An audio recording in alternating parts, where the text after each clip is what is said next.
The September wind carried death across the Wyoming plains that morning. Hold tight. Not the gentle kind that Thank takes you. old men in their sleep, but the violent sort that leaves widows screaming into pillows and children asking why Papa won't wake up.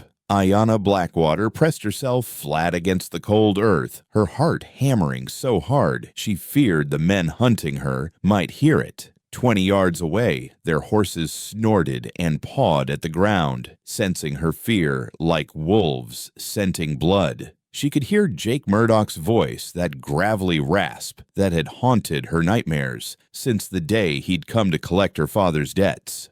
Girls got to be around here somewhere. Spread out, boys. Remember, I want her alive. She's no good to us dead. The irony wasn't lost on her. 3 months ago, she'd written a letter claiming to be 26 years old, an experienced cook seeking employment. Now, at barely 19, she was about to die for a lie that seemed so small compared to the truth of what these men wanted from her. A boot crunched on dried grass, close enough that she could smell the tobacco and whiskey. Ayana's hand found the small knife at her belt, her grandmother's last gift. It would be useless against 3 armed men, but she'd make them remember her. The Lakota didn't go quietly into that good night. "Boss!" Another voice called out. "Tracks lead toward that ravine. She's trying to make it to the stage road." "Then what are you waiting for? Get after her." The thunder of hooves faded westward, and Ayana allowed herself one shuddering breath. They'd followed the false trail she'd laid, buying her minutes, maybe less. She rose to a crouch, her traveling dress torn and muddied beyond recognition, and ran. The Double Eagle Ranch appeared through the morning haze like something out of a fever dream.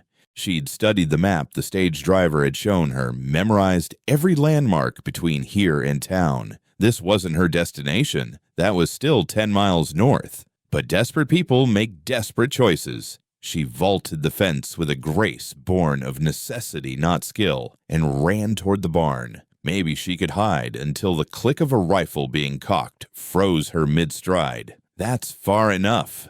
The voice was deep, steady, carrying the kind of authority that comes from having used that rifle before and being willing to use it again. Ayana raised her hand slowly, turning to face her fate. The man standing on the porch was everything and nothing like she'd expected a Wyoming rancher to be. Tall, yes, broad-shouldered certainly, but there was something in his stance that spoke of military training, of battles fought in places where the enemy didn't announce themselves with horses and shouting.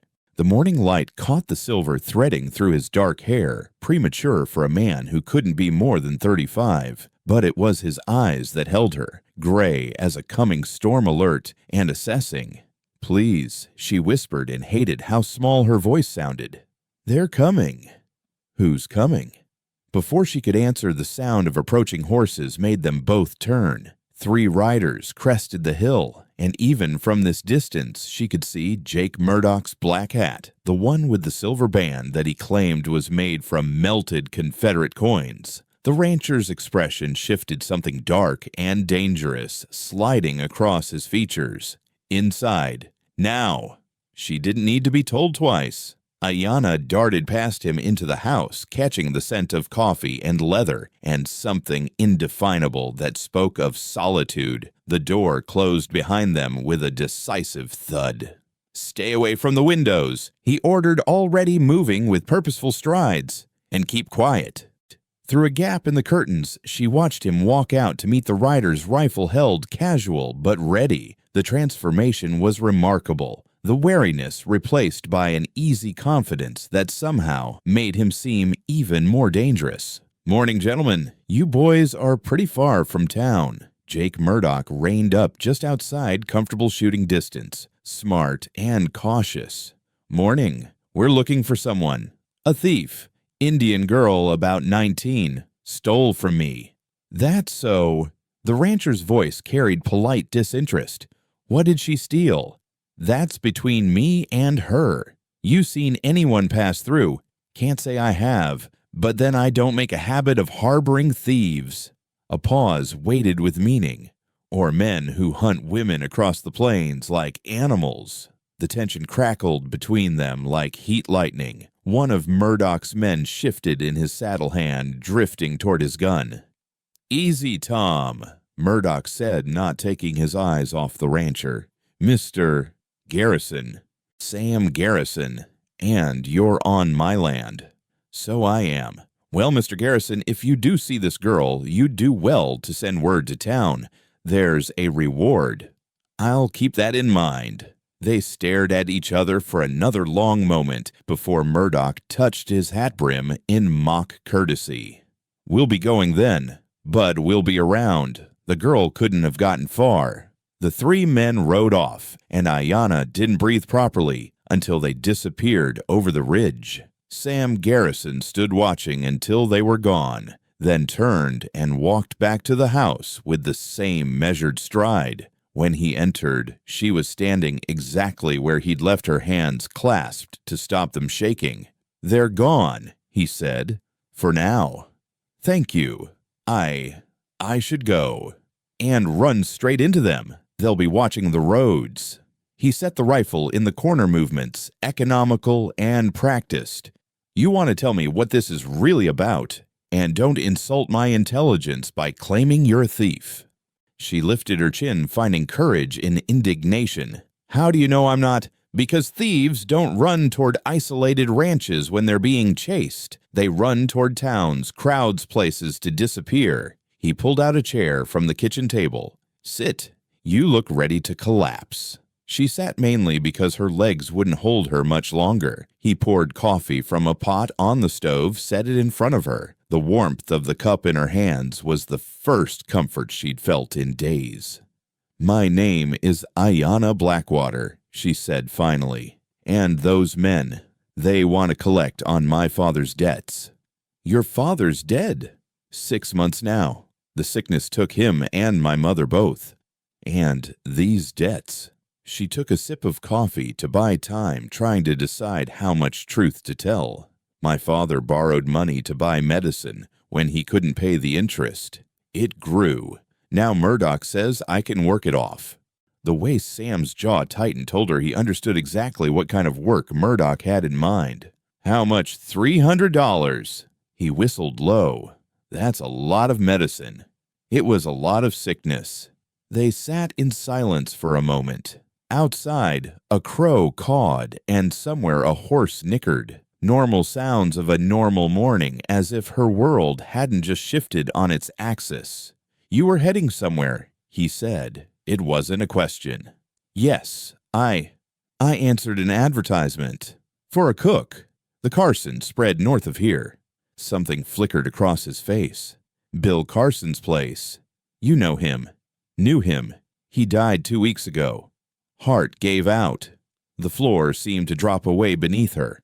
All those letters, all those lies about being 26, an experienced cook, mature and respectable, all for nothing. "I should go," she said again, though she had no idea where. "In a minute. First eat something. You look like you haven't had a proper meal in days." He moved around the kitchen with surprising efficiency, and soon the smell of bacon and eggs filled the air. When he set the plate in front of her, her stomach cramped with hunger. "Go on," he said. "Can't solve problems on an empty stomach." As Ayana ate, trying not to wolf down the food, like the starving creature she was, Sam Garrison studied her with those unsettling gray eyes. She could feel him cataloging every detail. The faded calico dress that had once been her mother's, the beadwork on her worn moccasins, the way her hands trembled slightly as she lifted the fork. "You wrote to Bill Carson," he said finally. "What made you answer his advertisement?" She swallowed carefully. "It seemed safe. A respectable position, away from the reservation. And you claimed to be older than you are." It wasn't a question. Heat rose in her cheeks. "How did you—" "Because no one advertises for a 19-year-old cook. They want someone mature, experienced, someone who won't cause trouble." His lips quirked slightly. "Though it seems trouble found you anyway." Through the window, the morning sun climbed higher, painting the ranch in shades of gold and amber. The double eagle was impressive in daylight. Well-maintained outbuildings, strong fences, cattle dotting the pastures. Everything spoke of careful management and hard work. You built all this yourself. Most of it. He refilled her coffee cup. Started with 160 acres and a half-dead horse 6 years ago. Now it's 2,000 acres and growing. After the war, something shuddered in his expression. After, she recognized that look, the one that said some subjects were bordered with barbed wire and no trespassing signs. Her father had worn the same expression when anyone asked about Sand Creek. "I should explain," she said carefully, "about Murdoch. He's not just a creditor. He runs saloons in 3 towns, brings in girls from back east. Only they don't know what they're signing up for until it's too late. And he wanted to add you to his collection. He said it was that, or he'd take my brother instead. Sell him to one of those traveling shows that display Indians like circus animals." Her voice cracked. "Thomas is only 17. He was injured in a hunting accident last winter. His leg never healed right. He can't run, can barely walk without help." Sam stood abruptly, moving to the window. For a long moment he watched something in the distance. Cattle, perhaps, or maybe nothing at all. "Where's your brother now?" "With friends on the reservation, hidden. But Murdoch will find him eventually, if I don't." She stopped, unable to voice the alternative. $300, Sam said quietly. "That's what your freedom costs." "It might as well be 3,000. He turned from the window, and she was startled to see something that looked like anger in his eyes. Not at her. At the situation, at men like Murdoch, at a world where such devils prospered. "I served with men like Murdoch," he said. "The war didn't make them cruel. It just gave them permission to show what they'd always been." He moved back to the table, sat across from her. "During the war, I was cavalry, captain in the 7th. Ayana's breath caught. The 7th Cavalry, Custer's regiment. The one that had "I wasn't at Little Bighorn," he said, reading her expression. "I'd been transferred 6 months before. Lost half my unit in a skirmish near the Yellowstone. Took a Sioux arrow in the back. They sent me here to recover or die. Didn't much care which. But you survived, if you can call it that." He stood again, restless energy seeming to drive him. "The point is, I know what men like Murdoch are capable of, and I know they don't stop unless someone stops them." A clock on the mantel chimed 9 times. Through the window, she could see ranch hands moving about their daily tasks. One raised his hand in greeting toward the house, and Sam nodded back. "Your men don't live here. They bunk in the cottage by the creek. I prefer my privacy." He paused. "Though that's about to become complicated." "I don't understand." "Miss Blackwater, you can't go to town. Murdoch will have men watching. You can't continue north. The Carson place will be crawling with creditors picking over Bill's estate. And you certainly can't go back to the reservation." "Then what do you suggest I do?" He was quiet for so long she thought he wouldn't answer. Then, "How well can you actually cook?" It's a simple question. Can you cook? Or was that part of the lie, too? Pride stiffened her spine. "I've been cooking since I was 7. My grandmother taught me traditional recipes, and I learned American cooking from the missionary school. I can bake bread, preserve meat, make anything from buffalo stew to apple pie." "Good, because I need a cook." She blinked. "You're offering me a job." "I'm offering you protection. Murdoch won't dare come after you if you're under my employ. It's one thing to chase a runaway debtor, another to interfere with a legitimate business arrangement.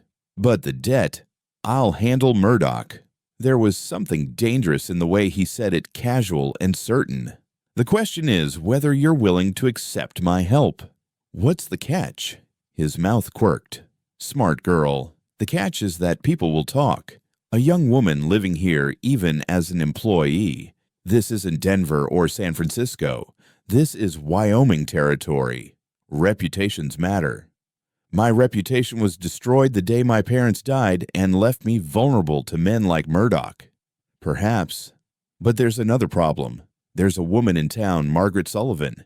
She's been persistent in her attempts to match me with her daughter. If she learns I've hired a young unmarried woman, she'll make your life very difficult. Ayana absorbed this understanding. There were layers to this situation she couldn't yet see. Why would you risk that for a stranger? Sam walked to a shelf, pulled down a worn leather journal. He opened it to a marked page, showed her a passage written in feminine handwriting. Samuel, my dear son, I raised you to be a protector, not a conqueror. The measure of a man isn't in the battles he wins, but in the innocent he shields. Remember this when the world tries to make you hard.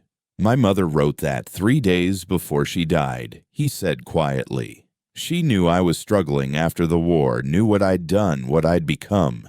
This was her way of calling me back to myself. He closed the journal, returned it to its place. So, yes, Miss Blackwater, I'll risk the gossip. The question is, will you? Before she could answer, the sound of a wagon approaching made them both look toward the window. A well-dressed woman in an expensive purple traveling costume sat rigidly upright on the seat, a younger woman beside her. Speak of the devil, Sam muttered. That would be Margaret Sullivan and her daughter Catherine. Now they're coming now. Margaret has a talent for impeccable timing. He turned to her urgent. Listen carefully. Go upstairs, second door on the right. That was my mother's room. There should be dresses in the wardrobe. You're about her size. Change into something respectable. Fix your hair. And when you come down, you're my cousin from St. Louis, visiting after a family tragedy. Understood. But no time to argue. Go. Ayana fled up the stairs, heart pounding. Behind her, she heard the front door open, Sam's voice carrying up polite but reserved, Margaret Catherine, this is unexpected. She found the room exactly where he'd said. It was preserved like a shrine, everything clean and dusted but untouched, as if waiting for its owner to return. The wardrobe held several dresses, all quality fabric and careful construction. She chose a dark blue wool with minimal ornamentation appropriate for half-mourning. Her hands shook as she unbraided her hair, trying to pin it in the simple style she'd seen town women wear. Through the floorboards, she could hear voices. Really, Samuel, you can't continue living like a hermit. It's not healthy. I appreciate your concern, Margaret, but I'm quite content. Content in this big house with no proper woman to manage it. What would your dear mother say? There was a pause, and Ayana could imagine Sam's jaw tightening. She gave herself one last look in the mirror. She looked younger than 26, but older than 19. It would have to do. She descended the stairs with as much dignity as she could muster. 3 faces turned toward her. Sam's carefully neutral, the older woman's sharp, and assessing the younger woman's curious but kind. Ah, Sam said smoothly. Margaret Catherine, may I present my cousin, Miss Ann Garrison from St. Louis. And this is Mrs. Sullivan and her daughter. Ayana managed a small curtsy, something remembered from the missionary school. Pleased to meet you. Margaret Sullivan's eyes narrowed slightly. Cousin, how interesting. Samuel has never mentioned family in St. Louis. It's a distant connection, Sam said. Ann's father was my father's second cousin. She's recently lost both her parents to fever and needed a change of scenery. How tragic, Catherine said with genuine sympathy. I'm so sorry for your loss. Thank you, Ayana murmured, finding it disturbingly easy to let real grief color her voice. Margaret wasn't so easily swayed. And how long will you be staying, Miss Garrison? I haven't quite decided, Ayana replied, meeting the woman's gaze steadily. Samuel has been kind enough to offer me refuge while I consider my options. Options. I'm a trained cook and household manager. I thought perhaps I might find a position out west. The frontier offers opportunities for women willing to work. Something shifted in Margaret's expression, calculation replacing suspicion. A cook, you say? How providential. Samuel desperately needs someone to manage his household. Mother. Catherine said quietly, a warning in her tone. What? It's true. This place has been falling apart since Mrs. Garrison passed. No proper meals, no one to oversee the cleaning, no woman's touch at all. She turned back to Ayana. Perhaps this is divine providence, Miss Garrison. You need a position, and Samuel needs help. Sam's voice was carefully controlled. I wouldn't want to impose on Anne. She's family, not a servant. Nonsense. Family helps family. Besides, it would solve the propriety issue. A cousin keeping house is perfectly respectable. Ayana caught the trap closing but saw no way to avoid it. I would be happy to help while I'm here. Excellent. Margaret clapped her hands. Then you must come to town tomorrow. I'll introduce you to the Ladies' Aid Society. We meet every Thursday. That's kind, but I insist. Catherine, you'll call for Miss Garrison at 10 o'clock. Catherine looked embarrassed. Mother, perhaps Miss Garrison needs time to settle in first. Nonsense. The sooner she's established in the community, the better. After all, Margaret's smile was sharp. We wouldn't want anyone getting the wrong idea about the situation. The threat was subtle but clear. Play along, or Margaret would make sure everyone in town knew exactly what they thought of an unmarried woman staying at the Double Eagle Ranch. After what felt like hours, but was probably only 30 minutes, the Sullivan women finally departed. Sam closed the door behind them and leaned against it, looking exhausted. I'm sorry, Ayana said. I've made everything worse. No, you've given Margaret exactly what she wanted, a way to insert herself into my life. He ran a hand through his hair. She's been trying to marry Catherine off to me for 2 years. Catherine seems nice enough. She is. Which is why she deserves better than a man who wakes up screaming most nights and can't stand to be touched without warning. The admission hung between them, raw and unexpected. The war, Ayana asked softly. The war, among other things. He pushed away from the door. Come on, if you're going to pretend to be my cousin, we need to get our story straight. And you need to know your way around the ranch. They walked the property as the afternoon sun traced its arc across the Wyoming sky. Sam pointed out the boundaries, the water sources, the places where predators might lurk. But Ayana found herself watching him instead. The way his shoulders tensed when a door slammed, how his hand unconsciously moved to his right hip, where a sidearm would have rested during his cavalry days. The barn was the first structure I built, he said, leading her toward the massive wooden building. Lived in it for 6 months while I worked on the house. Inside the barn smelled of hay and horse's leather and liniment. Several stalls housed beautiful animals, a black stallion that eyed them warily, a pair of matched chestnuts, and in the far stall a scarred gray mare with gentle eyes. That's Ghost, Sam said, moving to the mare's stall. Found her 3 years ago, half dead from wolf attacks. Everyone said to put her down, but... He trailed off, running his hand along the mare's neck. But you couldn't, Ayana finished. No, I couldn't. His hand stilled on an old scar. I know what it's like to be written off as too damaged to save. The mare nickered softly, pressing her nose into his palm. It was the first truly unguarded moment Ayana had witnessed, and it made something twist in her chest. Tell me about Little Bighorn, she said quietly. You said you weren't there, but you knew men who were... His hand dropped from the mare's neck. Why do you want to know? Because my uncle died there, fighting against Custer. She met his eyes steadily. We're on opposite sides of that story. For a long moment he was silent. Then, I knew George Custer, served under him briefly before my transfer. He was complicated, brave to the point of foolishness. Ambitious beyond reason. He believed in his own legend so completely that he led 268 men to their deaths. The Lakota and Cheyenne were defending their land. Yes, he said simply. They were. The agreement surprised her. Most white men wouldn't admit that. I'm not most white men. He turned away from the stall. I've spent 6 years trying to understand what we were really fighting for out there. Glory land. The right to call ourselves civilized while we acted like savages. He shook his head. Your uncle died defending his home. The men I knew died following orders they didn't understand from a man who saw them as stepping stones to fame. They left the barn and continued the tour. As they walked, Sam began to talk as if her questions had opened a dam he'd kept carefully sealed.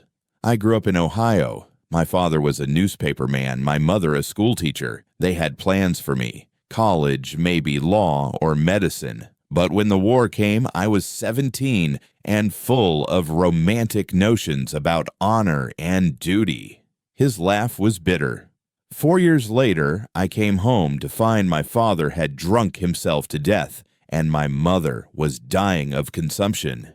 She lasted another month, just long enough to see what I'd become. What had you become? A killer? The word dropped between them like a stone.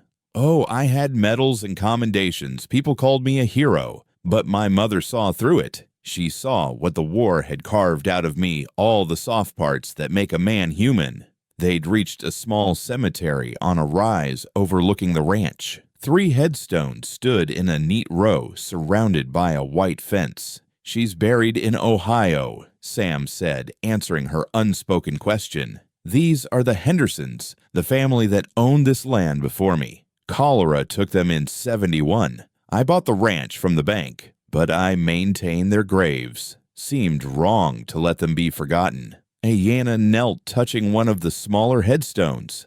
A child, Emma. She was 6. His voice was rough. Sometimes I think this land is cursed. Everything it touches seems to die young. Or maybe, Ayana said carefully, it's waiting for someone to break the curse. He looked at her, then really looked at her, and she felt exposed in a way that had nothing to do with her deception about her age.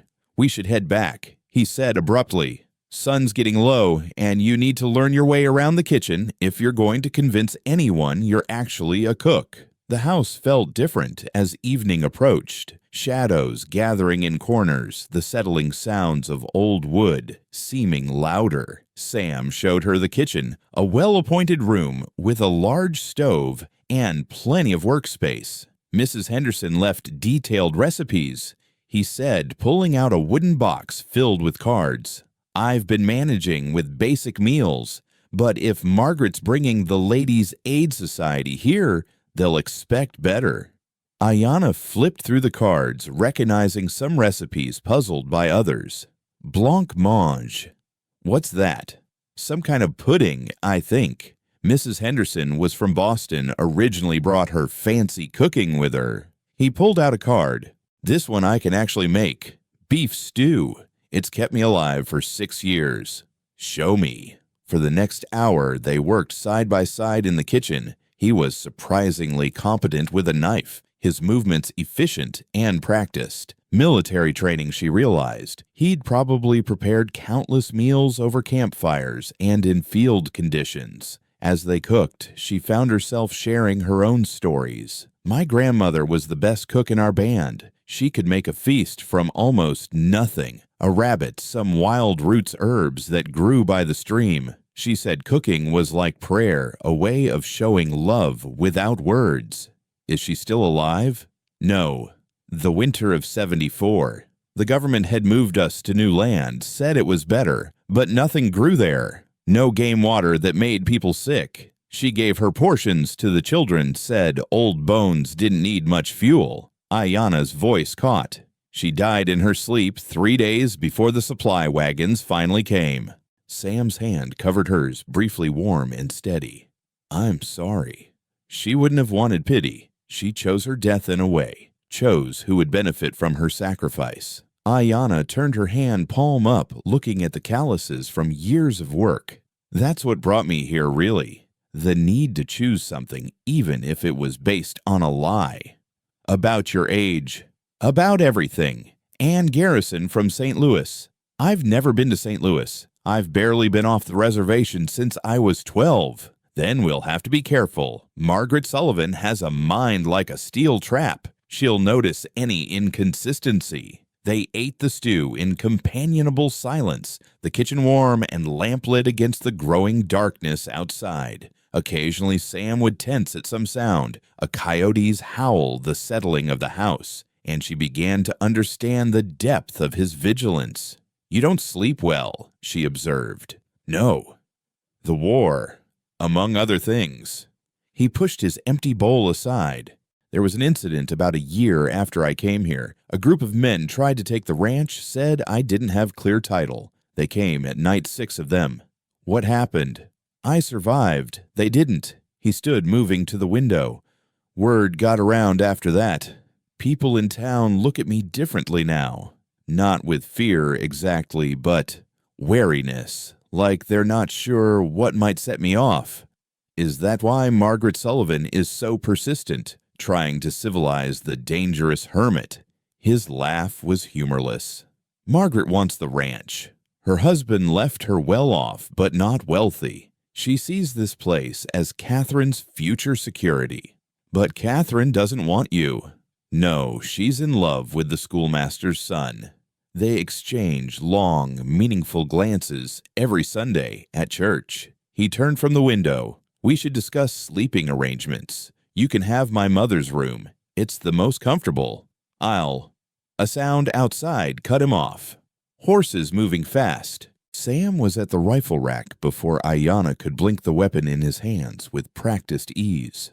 "Stay here," he ordered, but she followed him to the door anyway. 4 riders approached through the darkness, torches blazing, Murdoch and his men.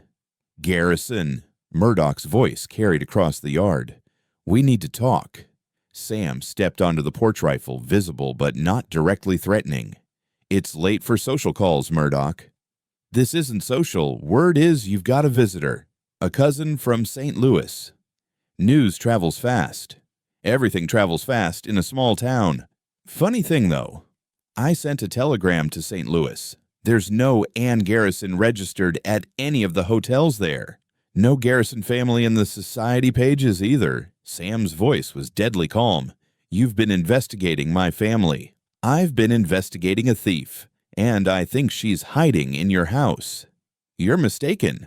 "Am I? Then you won't mind if we have a look." "I mind very much." The rifle shifted slightly. "This is private property, Murdoch. You have no authority here. I have the authority of a legitimate debt, $300 owed by the Blackwater family. The girl is collateral." "People aren't collateral. This isn't the South, and the war's been over for 11 years. One of Murdoch's men laughed. "Listen to the bluebelly talking about freedom. How many Indians did you kill for their freedom, Garrison?" The temperature seemed to drop 10 degrees. When Sam spoke again, his voice was soft, which somehow made it more terrifying. "Tom Brennan, isn't it? You were with Quantrill's Raiders. I remember the wanted posters. Strange how you ended up here instead of at the end of a rope." The man's hand moved toward his gun. "You threatening me, soldier boy?" "No, just observing that we all have histories we'd rather not discuss. Some of us did things under orders. Others did them for pleasure. I know which category you fall into." Murdoch raised his hand, stopping Brennan from drawing. "Easy, Tom. We're not here for a fight." He looked back at Sam. "But this isn't over Garrison. That girl owes me money, and I mean to collect." "Then take it up with the law." "Oh, I will. Sheriff owes me more favors than you know." He wheeled his horse around. "Enjoy your house guest, Garrison, however long she lasts." They rode off into the darkness, but the threat lingered like smoke. Sam didn't lower the rifle until the sound of hoofbeats faded completely. When he turned back to the house, Ayana was standing in the doorway, pale but determined. "I should leave. Tonight. I won't bring this trouble to your door." "You'll do no such thing." He set the rifle aside, his expression grim. "Murdoch just showed his hand. He's operating outside the law using intimidation and threats. That tells me everything I need to know. But the Sheriff Watson is lazy and corrupt, but he's not stupid. He won't move against me without clear proof of wrongdoing." Sam's jaw set. "Besides, I meant what I said. You're under my protection now." "Why?" The question burst out of her. Why do you care what happens to me?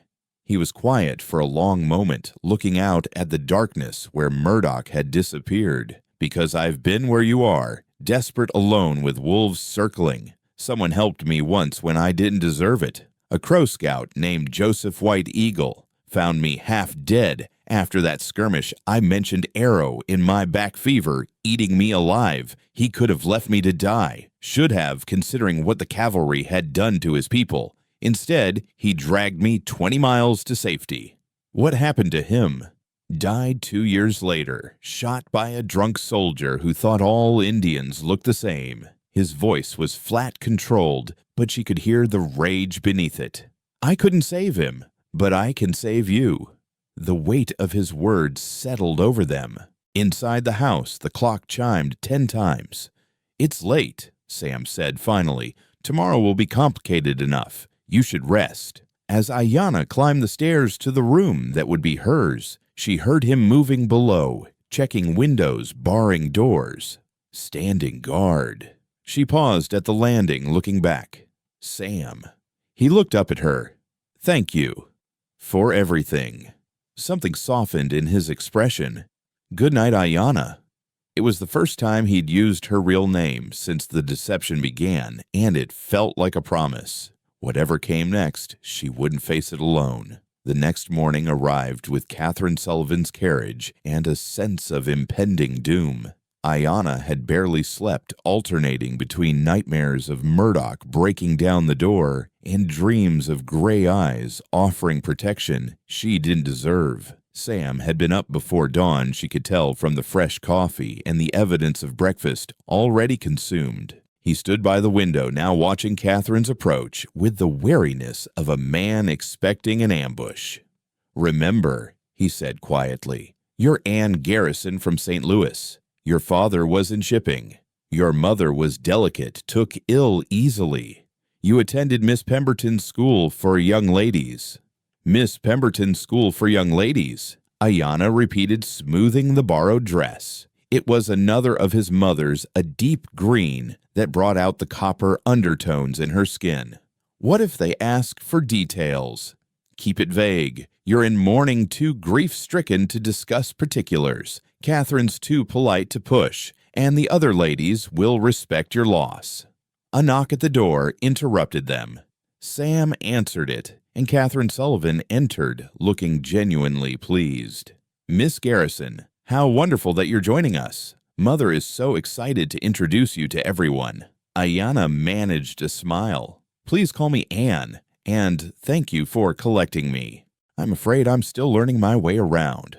Of course, the territory can be overwhelming at first. I remember when we arrived from Chicago 3 years ago. Everything seemed so vast and wild. Catherine's enthusiasm was genuine, which somehow made the deception worse. Sam helped them into the carriage, his hand lingering on Ayana's arm. I'll be in town later, he said loud enough for Catherine to hear.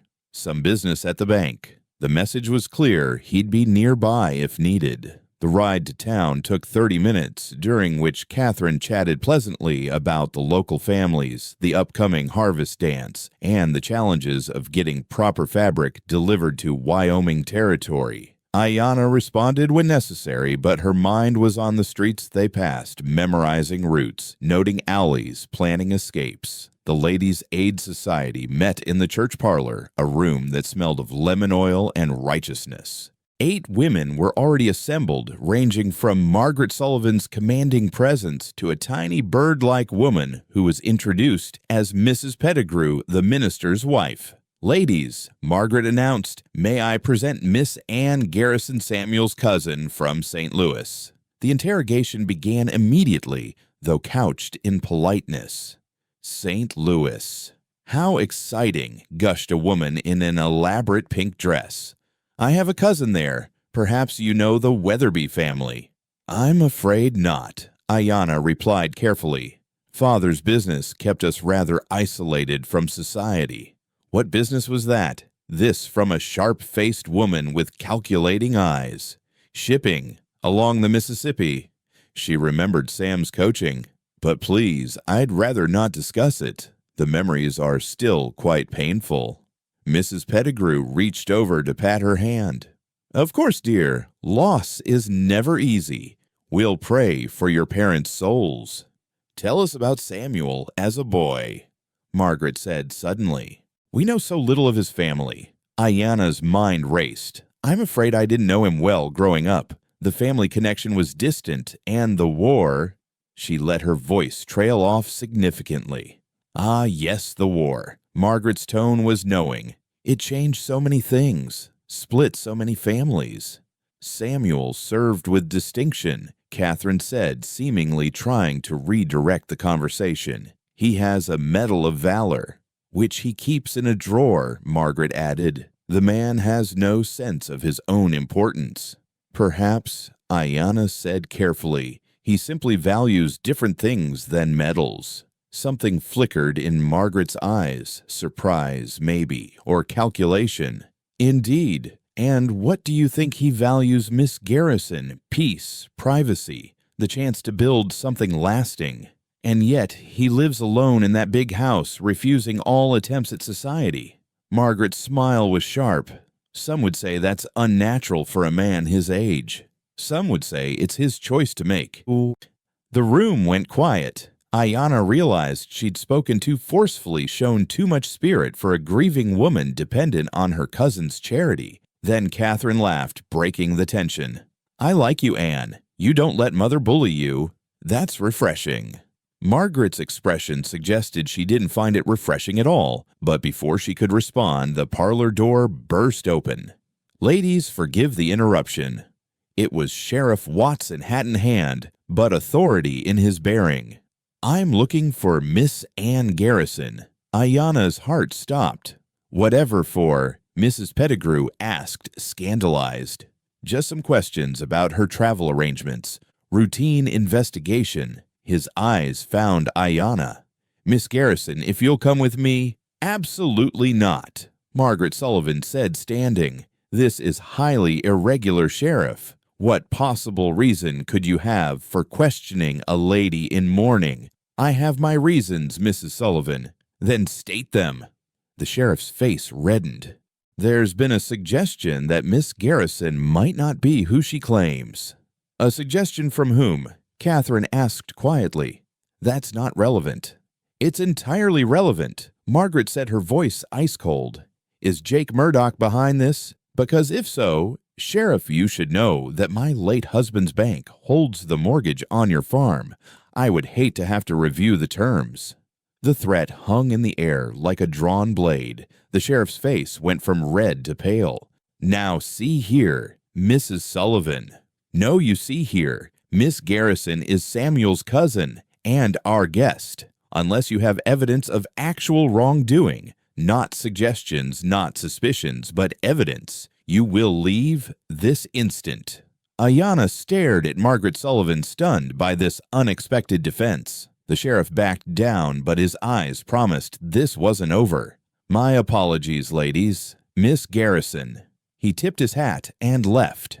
The room erupted in chatter, but Margaret raised her hand for silence. She turned to Ayana, studying her with those sharp eyes. Now then, Miss Garrison, or should I say, Miss Blackwater. The blood drained from Ayana's face. Margaret's smile was triumphant.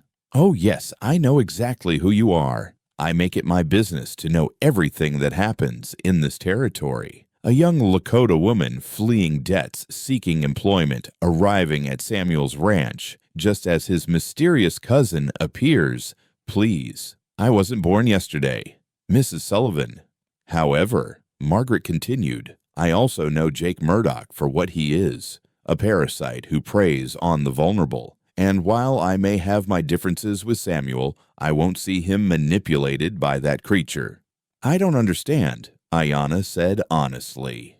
It's simple. Murdoch wants your debt as leverage to get at Samuel's land. He's been buying up water rights, planning to control the entire valley. Samuel's ranch is the key piece he needs. Catherine gasped. Mother, how do you know this? Because Murdoch approached me, first suggested we work together. He'd get the land. I'd get Samuel married to Catherine. Margaret's expression was disgusted. as if I would ally myself with his sort. "So, you'll help me?" Ayana asked. "I'll help Samuel," Margaret corrected. "The man needs a wife, that much is clear, but it should be his choice, not Murdoch's manipulation. Besides," her eyes gleamed, "I do so enjoy thwarting men who think they're clever." Mrs. Pettigrew cleared her throat. "This is all very dramatic, but what are we going to do about the poor girl?"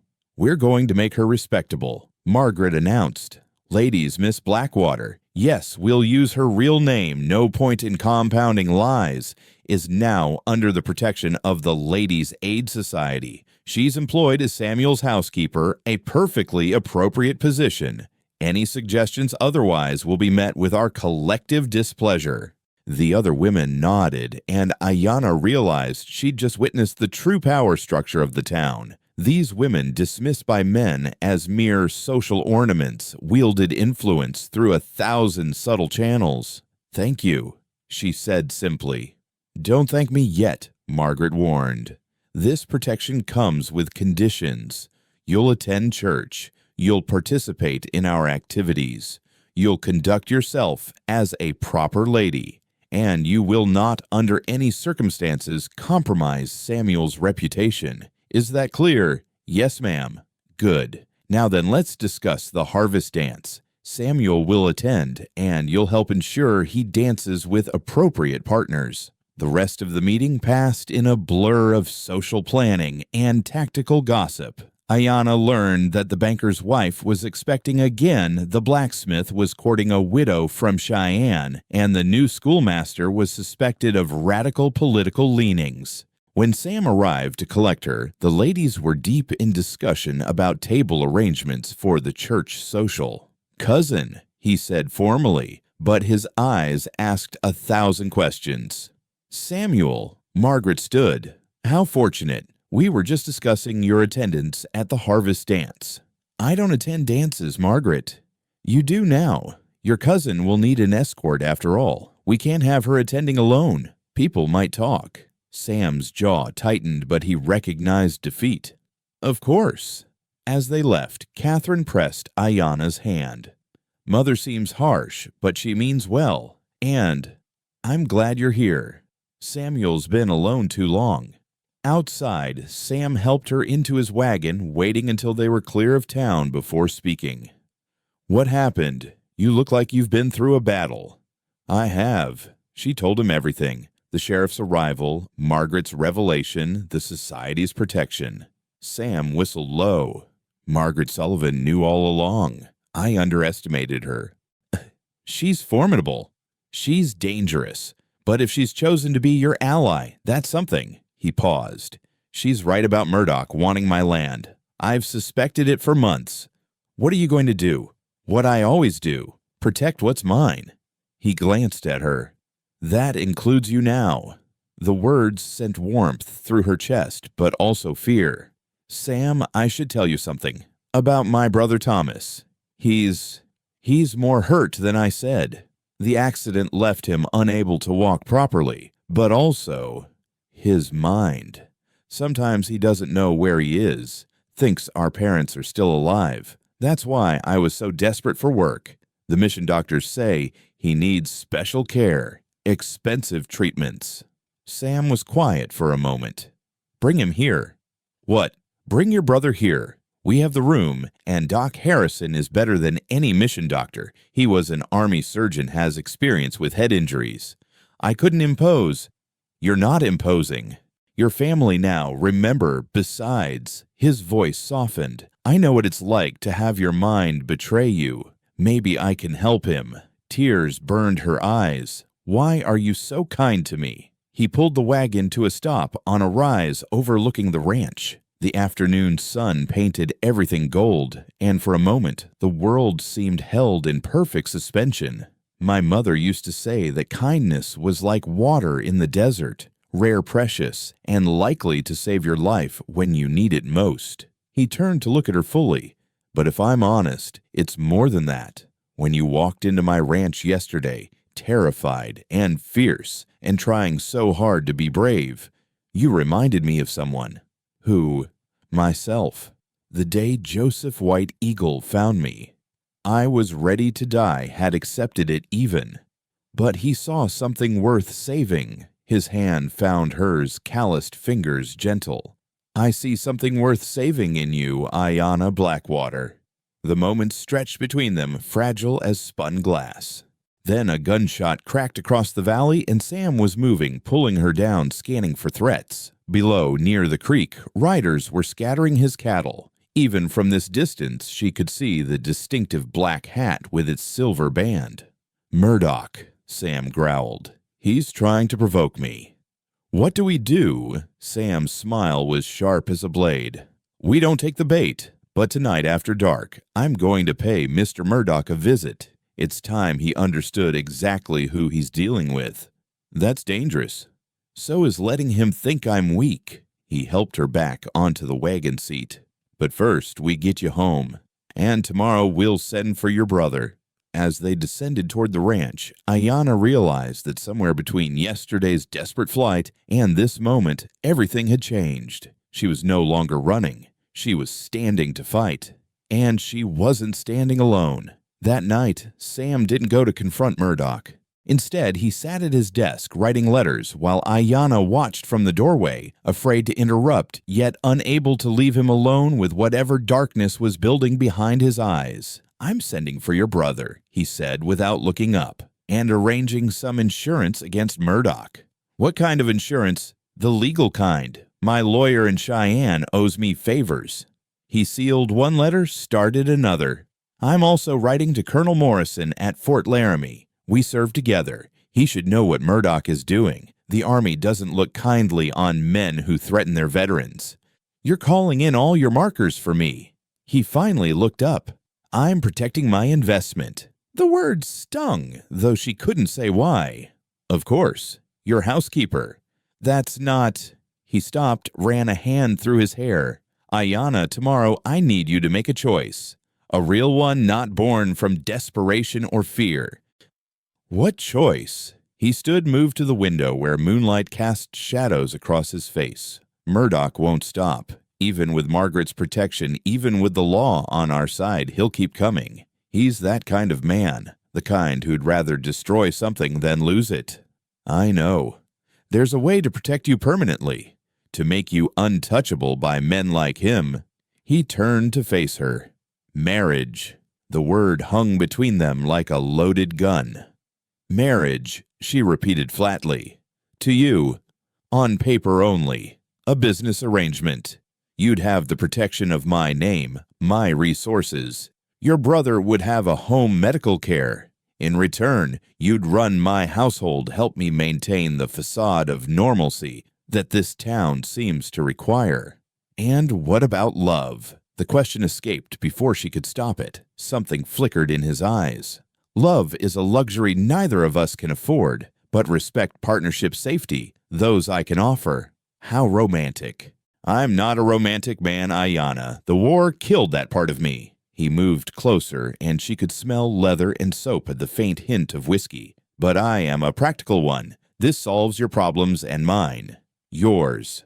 Margaret won't stop until I'm married. The town whispers about the hermit rancher who might snap at any moment. A wife would quiet both." She studied his face, searching for something she couldn't name. "When would this happen?" "Soon, before Murdoch can regroup." He pulled out another paper. "I've already drawn up the contracts. Your brother would be my ward, legally protected. You'd have control of your own money. I'd settle a sum on you immediately enough to leave if you ever wanted to." "You'd let me leave. I'm offering you protection, not a prison." His voice was rough. "Though I'd hope you'd stay." "Why?" He was quiet for so long she thought he wouldn't answer. Then, "Because this house has been empty for too long. Because you don't look at me like I might break or explode. Because when you're here, the ghosts quiet down a little." It wasn't a declaration of love, but it was perhaps something more precious. Honesty. "I need to think," she said. "Take all the time you need." "But Ayana." He caught her hand as she turned to go. "Whatever you decide, know that it's your choice. Not Murdoch's manipulation, not Margaret's schemes, not even my protection. Yours." She squeezed his fingers briefly, then pulled away. "Good night, Sam." In her room, his mother's room, Ayana sat by the window, watching clouds chase across the moon. Marriage to a man she'd known for exactly 2 days. A man haunted by war, isolated by choice, dangerous when cornered. A man who had offered her more kindness in 48 hours than she'd known in months. She thought of Thomas struggling at the mission, thought of Murdoch's threats, the sheriff's corrupt grin, thought of Sam's hand on a rifle steady and sure, protecting her from men who'd hunt her like an animal. Thought of the way he'd said her name, like it was something worth protecting. A soft knock interrupted her thoughts. "Ayana." "It's Mrs. Sullivan." She opened the door to find Margaret and Catherine standing in the hallway, both in traveling cloaks. "How did you—" "The back door was open," Margaret said briskly. "Samuel's in the barn dealing with a mare in foal. We need to talk." They gathered in the kitchen, Catherine making tea, while Margaret sat across from Ayana with the air of a general planning a campaign. "He's proposed, hasn't he?" Ayana's surprise must have shown because Margaret smiled. "Oh, please. Samuel's nothing if not predictable. A threat appears, he moves to neutralize it. It's his military training." "It's not real," Ayana said. "Just a business arrangement." Catherine laughed softly. "With Samuel, everything starts as a business arrangement. The man bought this ranch as an investment and ended up pouring his soul into it." "What my daughter is trying to say," Margaret interjected, "is that Samuel doesn't do anything halfway. If he marries you even for protection, he'll take those vows seriously." "You're encouraging this." "I'm being practical. Murdoch is escalating. Tonight, he had men watching this house. Tomorrow, who knows? But a married woman, especially one married to Samuel Garrison, is untouchable." "What about Catherine? I thought you wanted—" "I wanted my daughter safe and settled. She's in love with the schoolmaster's son, and thanks to your arrival, I can finally stop that charade." Margaret's expression softened slightly. "Besides, Samuel needs someone who understands darkness. Catherine's too innocent for his shadows. And I'm not. You've survived things that would break most people. You're still surviving them. That makes you strong enough for him." Margaret stood. "The question is whether you're brave enough." After they left, Ayana found Sam in the barn, sitting with a laboring mare. His sleeves were rolled up, his attention focused entirely on the animal. "Is she all right?" "Will be. First foal, she's scared." He stroked the mare's neck, murmuring soft words. "Animals are honest about their fear. Humans complicate everything." "Yes," Ayana said. "We do." He looked up at her, understanding dawning. "You've decided." "I have conditions." "Name them." "Thomas comes here immediately. He gets the best care available." "Already arranged." "I want to learn to shoot, to defend myself." "I'll teach you myself." "And I want honesty. No lies between us, no matter how difficult the truth." He stood, slowly walked to her. "That's all. One more thing." She met his eyes steadily. "If someday you find someone you can truly love, you have to tell me. I won't stand in the way of real happiness." Something shifted in his expression. "Ayana, promise me." "I promise, but you need to promise the same." She nodded, though the idea of loving anyone seemed impossible with her world in such chaos. "Then we have an agreement?" he asked. "We do." He held out his hand, and she took it. His grip was firm, calloused, steady. "When?" she asked. "Day after tomorrow. Judge Fleming is coming through on his circuit. We'll do it quietly, just witnesses. Not a church wedding. You wanted honesty. I haven't set foot in a church since the war. God and I have an understanding. I don't bother him. He returns the favor." Behind them, the mare whinnied, and Sam immediately returned to her side. Ayana watched him work gentle and competent, and thought perhaps she wasn't making the worst decision of her life. Perhaps she was making the only one that made sense. The next morning, chaos erupted. Thomas arrived on the early stage, but he wasn't alone. 2 men flanked him, bounty hunters by their look, rough men with cold eyes and ready guns. "Special delivery," one said, shoving Thomas forward. The boy stumbled, his bad leg buckling. Sam caught him before he fell, and Ayana saw murder flash across his face. "That's $50 for transport," the other hunter said. "Murdoch's orders." Sam settled Thomas in a chair, then turned to face the men. His voice was conversational, which somehow made it terrifying. "You put your hands on an injured boy." "Just doing our job." "Your job." Sam nodded slowly. "Tell me, did your job include the bruises on his face? The blood on his shirt? Boy tried to run. He can barely walk." "Not our problem." Sam smiled then, and both hunters stepped back. "You're right. It's mine now." What happened next was so fast, Ayana almost missed it. Sam moved like water, like wind, like death itself. One moment he was standing still, the next both hunters were on the ground, guns scattered, gasping for air.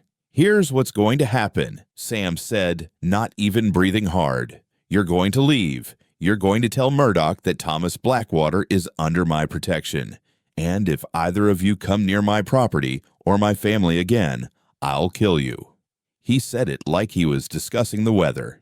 "You can't threaten us." Sam picked up one of their guns, emptied it, then bent the barrel with his bare hands. "I'm not threatening. I'm explaining consequences. There's a difference." They ran. Thomas looked up at his sister with confused eyes. "Ayana, where are we?"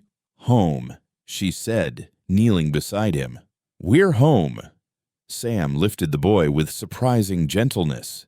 "Let's get him to bed. Doc Harrison's on his way." As he carried Thomas upstairs, Ayana heard him murmuring to the boy, the same soothing tone he'd used with the mare. "You're safe now, son. No one's going to hurt you again. That's a promise, and I keep my promises." In that moment, watching this dangerous man show such tenderness to her broken brother, Ayana felt something shift in her chest. Not love. It was too soon, too complicated for that. But maybe, just maybe, the beginning of trust. The morning of the wedding arrived with an unseasonable frost silver coating the grass like nature's own blessing, or warning depending on how you chose to see it. Ayana stood in front of the mirror in what would soon be her bedroom, no longer his mother's room, but hers. The dress was simple cream-colored wool that Mrs. Pettigrew had altered overnight. "Every bride needs something special," the minister's wife had said, pressing it into her hands. Through the window, she could see Sam in the yard teaching Thomas to gentle a young colt. Her brother was in a wheeled chair. Doc Harrison had procured his leg elevated, but his eyes were clearer than they'd been in months.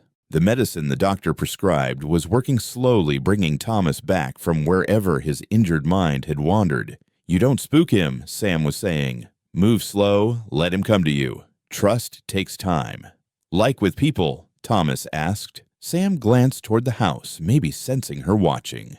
"Exactly like people." A knock at the door interrupted her thoughts. Catherine Sullivan entered carrying a small bouquet of late wildflowers. "Every bride needs flowers," she said simply, "even for a practical arrangement." "Is that what everyone's calling it? Does it matter what they call it?" Catherine arranged Ayana's hair, pinning it in a simple but elegant style. "What matters is what it becomes." "What if it doesn't become anything? What if we're just two damaged people hiding behind legal papers?" Catherine met her eyes in the mirror. "Then you'll still be safer than you were 3 days ago." "But I don't think that's what will happen." "Why not?" "Because I've seen how he looks at you when you're not watching, and how you look at him when he's not watching." She placed the last pin. "My parents had an arranged marriage. Mother was 17, father 35. She told me once that love isn't always lightning strikes and grand passion. Sometimes it's choosing to build something together, brick by brick, day by day." "Your mother doesn't seem the romantic type." Catherine laughed. "No, but she loved my father fiercely. Still does. Why do you think she works so hard to secure good marriages? She knows their value." Downstairs, voices gathered. The judge had arrived along with Margaret Sullivan and Doc Harrison as witnesses. Ayana could hear Mrs. Pettigrew fussing over refreshments and the deeper rumble of men discussing the weather, the cattle prices, anything but the unusual circumstances of this wedding. "Ready?" Catherine asked. "No," Ayana admitted, "but I don't think I ever will be."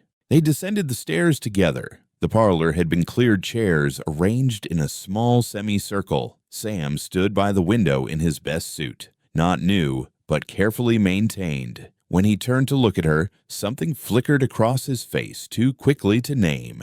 "Miss Blackwater," Judge Fleming said kindly. He was an older man with wise eyes and a face that had seen too much to be easily shocked. "I understand the circumstances are somewhat urgent." "Yes, Your Honor." "And you enter this union of your own free will." She felt the weight of everyone's gaze. Through the window, she could see Thomas in his chair watching from the porch. For him, she could do this. "I do." "Mr. Garrison, freely and gladly." Sam said, his voice steady. The judge nodded. "Then let us begin." The ceremony was brief, the traditional words feeling strange in this context. Love, honor, cherish, promises that felt too large for what they were doing. But when Sam took her hand to slip on the simple gold band, his fingers were warm and steady, and she found herself believing just for a moment that maybe those words could become true. "By the power vested in me by Wyoming territory, I pronounce you husband and wife." The judge smiled. "You may kiss your bride, Mr. Garrison." Sam hesitated, then leaned down, pressing his lips to hers briefly, chastely, but his hand cupped her cheek with unexpected tenderness, and she felt the promise in that touch more than in all the words they'd spoken. "Congratulations," Margaret Sullivan said dryly. "You've just become the most interesting couple in 3 counties." The small reception that followed was surreal. Mrs. Pettigrew had prepared a cake. "I started it the moment I heard," she beamed, and Doc Harrison had brought champagne from his medical supplies. For medicinal purposes only, of course. Thomas was brought in settled in the best chair by the fire. He watched everything with careful eyes, occasionally confused, but mostly present. "Are you really married to Mr. Sam?" he asked Ayana quietly. "Yes, Thomas." "Good. He makes you less sad."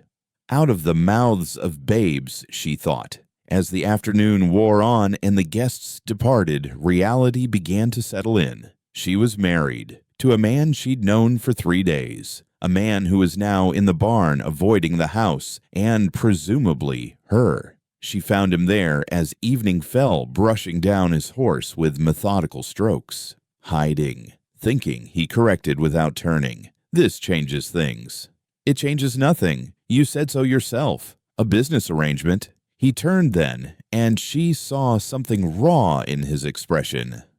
"I lied." It changes everything." He set down the brush, moved closer. "You're my wife now. That means something to me, even if it started as protection." "What does it mean?" "It means I'll defend you with my life. It means your enemies are my enemies. It means—" He stopped, jaw clenching. "What?" "It means I have someone to lose again. I swore I wouldn't. After the war, after everything I swore, I'd never give another person the power to destroy me." "I won't destroy you, Sam." "Not intentionally, but caring about people, it's dangerous. It makes you vulnerable." She thought of her parents, of the grief that still woke her at night. "Yes," she agreed. "It does. But the alternative is worse." "Is it? You tell me. How's that worked out for you these past 6 years?" He laughed short and bitter. "Point taken." They stood there in the barn, 2 wounded souls trying to navigate this new reality. Finally, Sam spoke again. "I had Mrs. Pettigrew prepare the guest room for me. You'll keep the main bedroom. We're married, but I won't assume anything." "Thank you." "Don't thank me yet. Murdoch won't take this well. He'll escalate." As if summoned by his name, the sound of approaching horses made them both tense. Sam was at the barn door, immediately rifle in hand, but it wasn't Murdoch. It was Sheriff Watson alone, looking uncomfortable. "Sheriff," Sam said coolly, "come to offer wedding congratulations. Come to offer a warning. Murdoch's gathering men, not from town, bringing them in from Cheyenne. Rough types, the kind that don't care about law or consequences." "Why tell me this?" Watson shifted in his saddle. "Because I may be bought garrison, but I'm not owned, and I don't hold with killing women and children. That's where this is heading if someone doesn't stop it. Someone being me. You're the only one Murdoch's actually afraid of, though he'd die before admitting it. Man's got a dozen guns, but you've got something else. What's that? Nothing left to lose." Or so he thought. Watson's gaze flicked to Ayana. "Now that's changed. Be careful, Garrison. Desperate men do stupid things, but scared men do worse." After the sheriff left, Sam stood watching the darkness for a long time. "We should go inside," Ayana finally said. "Thomas will be worried." They found her brother trying to stand determination etched on his young face. "I want to help," he said. "I can't fight, but I can watch. I can warn you if someone comes." Sam studied the boy, then nodded. "Tomorrow I'll teach you to use a rifle from the chair. A man defends his home, no matter his limitations." Thomas's face lit up. "Yes, sir. Mr. Sam, sir. Just Sam, son. We're family now." That night, Ayana lay in the too large bed, listening to the sounds of the house. Somewhere below, Sam was prowling. She could hear his footsteps, measured and careful, standing guard. She thought about going to him, offering what comfort company? But the boundaries of their arrangement were too new, too fragile. Instead, she whispered a prayer to her grandmother's spirits, asking for strength, for wisdom, for the courage to build something real from this foundation of necessity. Outside, a wolf howled long and mournful, but for the first time since her parents died, Ayana wasn't afraid. She had a home now, a husband, strange as that seemed, a chance for Thomas to heal. And tomorrow they would begin the real work of building a life together, brick by careful brick, just as Catherine had said. The first week of marriage passed in careful choreography. Sam and Ayana moved around each other like dancers, learning new steps, polite and cautious. He rose before dawn, she prepared breakfast. He worked the ranch, she managed the house. They ate dinner together, discussing safe topics. The weather, Thomas's progress, the upcoming harvest. But at night, the careful distance collapsed. Sam's nightmares woke the house, and Ayana would lie listening to him pace, wanting to go to him, but held back by the walls of their arrangement. It was Thomas who finally broke the stalemate. "Why doesn't Sam sleep?" he asked one morning, dark circles under his own eyes. "Bad dreams," Ayana said carefully. "Like mine." "Yes." Thomas considered this. "When I have bad dreams, you sing. Maybe Sam needs songs too." That night, when the screaming started, Ayana didn't think. She went to his room, found him twisted in sweat-soaked sheets, fighting invisible enemies. "Sam," she said softly, not touching him. She'd learned that was dangerous when he was like this. "Sam, you're safe. You're home." His eyes snapped open, wild and unseeing. For a moment she thought he might strike out. Then he focused on her, and the fight drained away. "Ayana, I'm here." "You shouldn't. It's not safe. You won't hurt me. You don't know that." "Yes," she said firmly, "I do."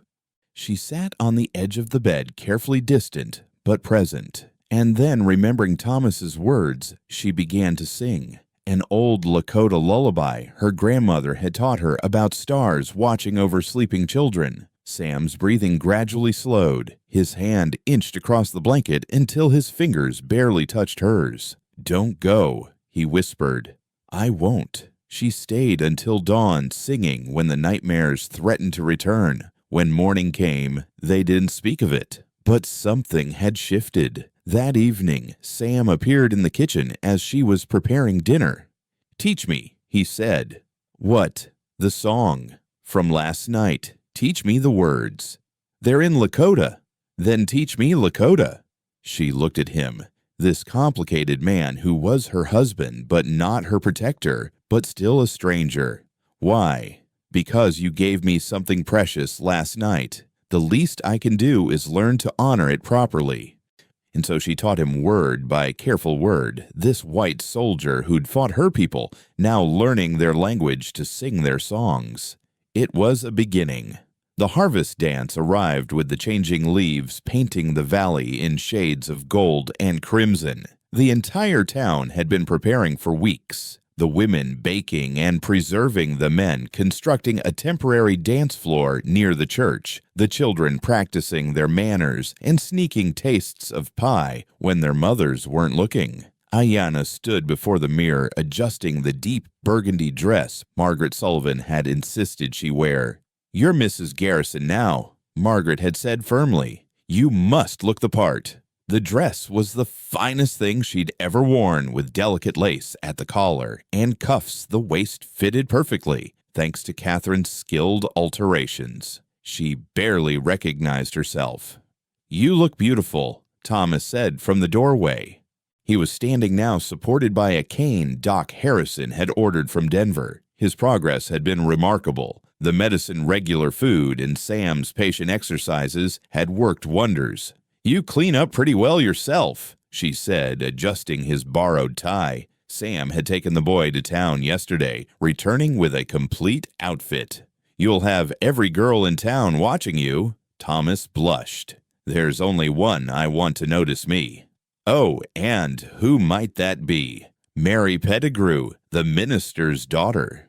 Before Ayana could respond, Sam appeared in the doorway, and her breath caught. He wore a black suit that emphasized his broad shoulders. His usually unruly hair tamed his jaw, freshly shaved. But it was his expression that stopped her. He was looking at her like she was something precious and unexpected.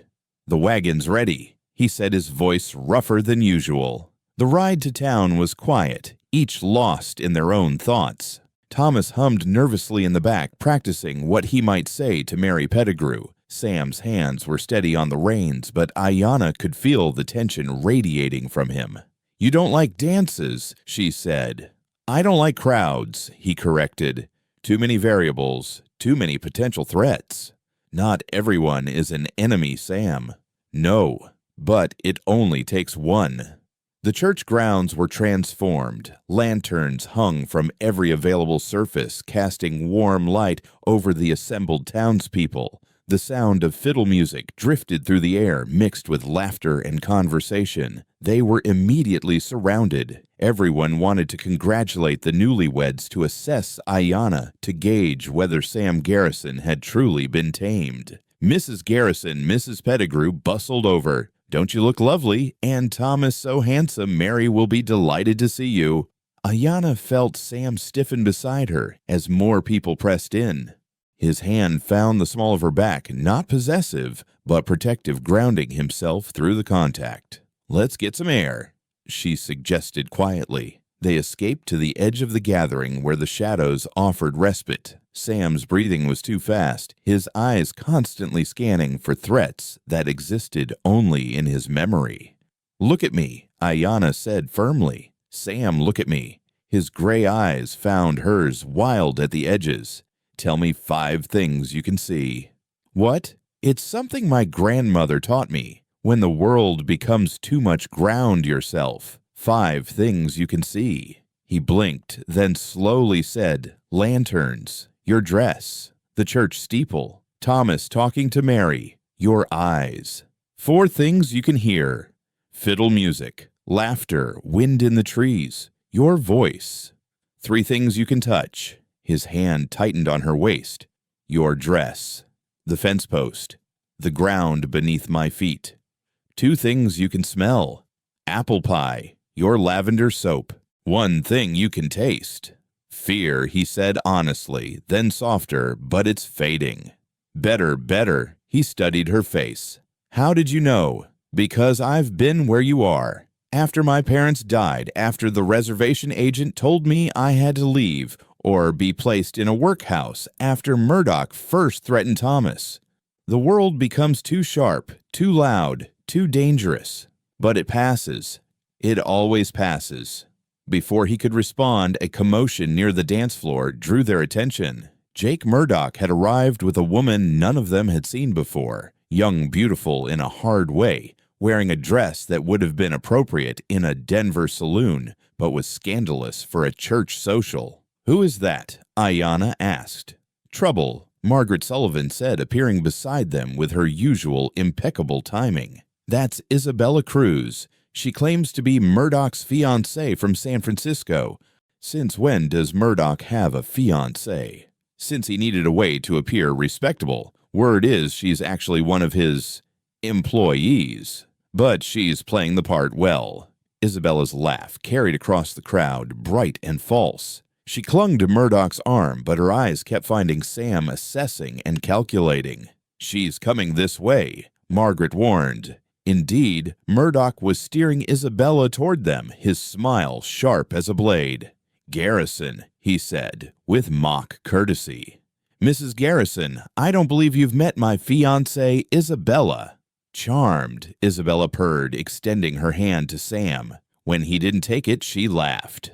"My, aren't we formal? And here I heard frontier men were so friendly. Some of us are selective about our friends," Sam said evenly. "How disappointing." Isabella's gaze shifted to Ayana. "And you're the little Indian girl who caused all this fuss. You're prettier than Jake said." "Isabella," Murdoch warned. "What, I'm just being friendly." "Girl to girl." She smiled, showing too many teeth. "We should talk sometime, Mrs. Garrison. Compare notes on marrying dangerous men." "My husband and Mr. Murdoch have nothing in common," Ayana said coolly. "Don't they? They both have reputations for violence. They both take what they want. The only difference is Jake's honest about it." Sam stepped forward, and Murdoch's hand went to his hip where a gun would be. The crowd around them grew quiet, sensing danger. "Dance with me," Ayana said, suddenly taking Sam's arm. "The musicians are starting a waltz." For a moment she thought he'd refuse. Then he nodded, allowing her to lead him to the dance floor. "I don't dance well," he warned as they took position. "Then we'll not dance well together." The music started, and they began to move. Sam was stiff, at first mechanical, but gradually he relaxed, letting the rhythm guide them. Other couples joined, creating a buffer between them and Murdoch. "Thank you," he murmured. "For what?" "For stopping me from doing something stupid." "You mean something Murdoch could use against you?" "Yes." They turned, and she caught sight of Thomas dancing with Mary Pettigrew, both young people blushing and stumbling over their feet. It was achingly sweet. "He's happy," Sam observed, following her gaze. "Thanks to you. The treatments, the exercises, the patience. He's a good kid. Reminds me of my younger brother." "You have a brother?" "Had. Died at Antietam. He was 17. Another piece of the puzzle that was Sam Garrison. Every revelation made him more complex, more human. The song ended, but before another could begin, Sheriff Watson appeared on the platform where the musicians were stationed. "Folks, I need your attention. There's been an incident at the Blackwater Ranch." Ayana's blood went cold. That was the old reservation land where some of her father's friends still lived. "What kind of incident?" someone called out. "Fire. The whole place is burning. We need every able-bodied man to help fight it." The crowd erupted in motion, men running for horses and buckets. Sam gripped Ayana's arm. "This is Murdoch's doing." "You don't know that." "Yes, I do. Look." Murdoch was standing exactly where they'd left him, Isabella at his side, both watching the chaos with satisfaction. "Stay here with Thomas," Sam ordered. "Stay in sight of the church with witnesses." Sam, "Promise me." "I promise." He kissed her forehead, quick and fierce, then was gone. The next hours were agony. The women gathered in the church, praying and preparing bandages for potential injuries. Ayana sat with Thomas, trying to keep him calm, but her own heart was racing. "They'll blame us," Thomas said quietly. "What?" "The fire. They'll say it's because we're Indian, that we brought trouble to the valley."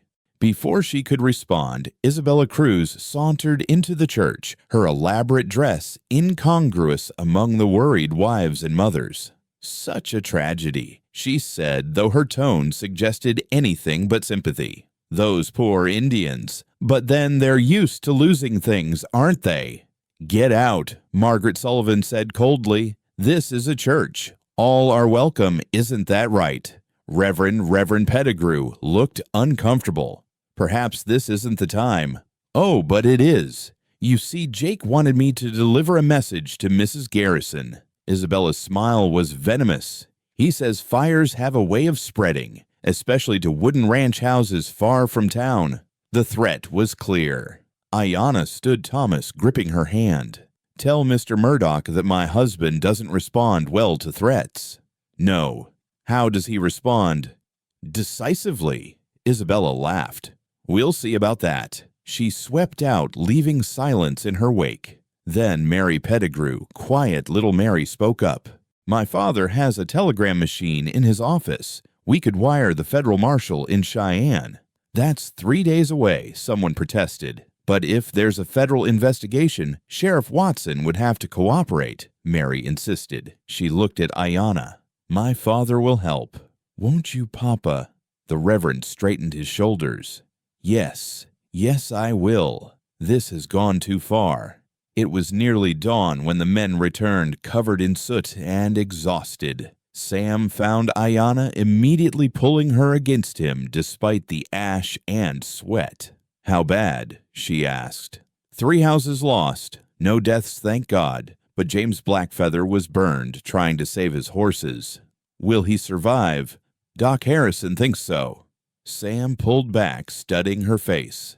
"Did something happen here?" She told him about Isabella's threat, about the Reverend's telegram. Sam's expression grew darker with every word. "We're leaving now." They collected Thomas and headed for the wagon. But as they approached, they found the wheels slashed, the traces cut. "Murdoch," Sam said grimly. "He wants us stuck here. Or he wants us to take horses," Ayana said slowly. "Separate us." Sam nodded. "Smart. You're learning to think like him." "I don't want to think like him." "You need to survive him." He looked around, assessing. "The Hendersons keep a buggy behind the church. We'll borrow it." They made it home as the sun rose, fully painting the ranch in deceptively peaceful light. Everything seemed normal. The cattle in the fields, the horses in the corral. But Sam remained tense, rifle ready. "Something's wrong," he said. Then they saw it. The front door stood open, swinging slightly in the morning breeze. "Stay in the buggy," Sam ordered, but Ayana was already climbing down. "We go together." Ayana together.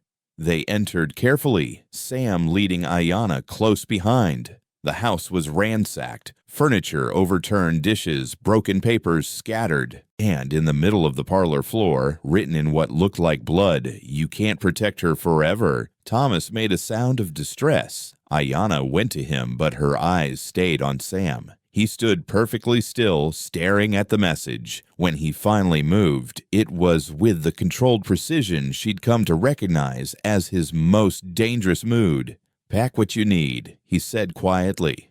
"We're going to town." "Sam, I'm ending this. Tonight."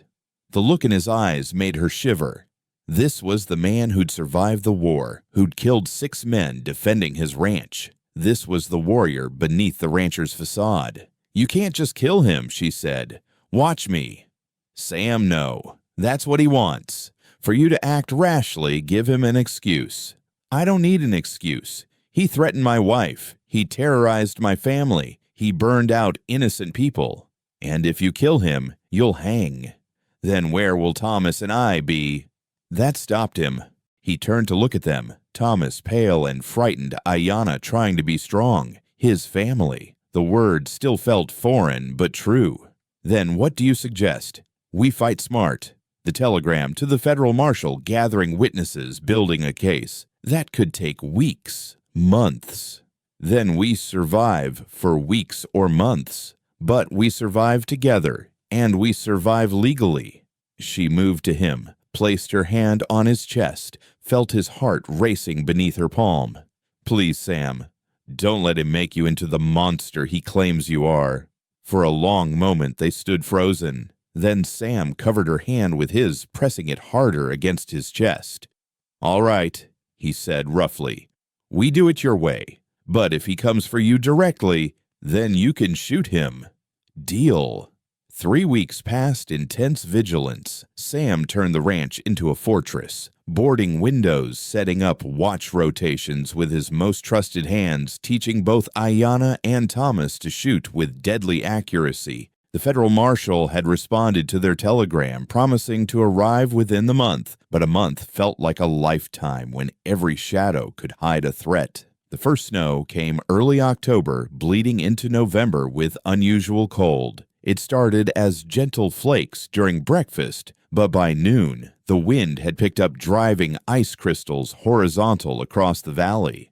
"This is wrong," Ayana said, watching from the kitchen window. "The elders always said when snow comes this early and this hard, death follows." Sam was cleaning his rifle at the table movements, automatic, after years of practice. Just weather Ayana, nothing more.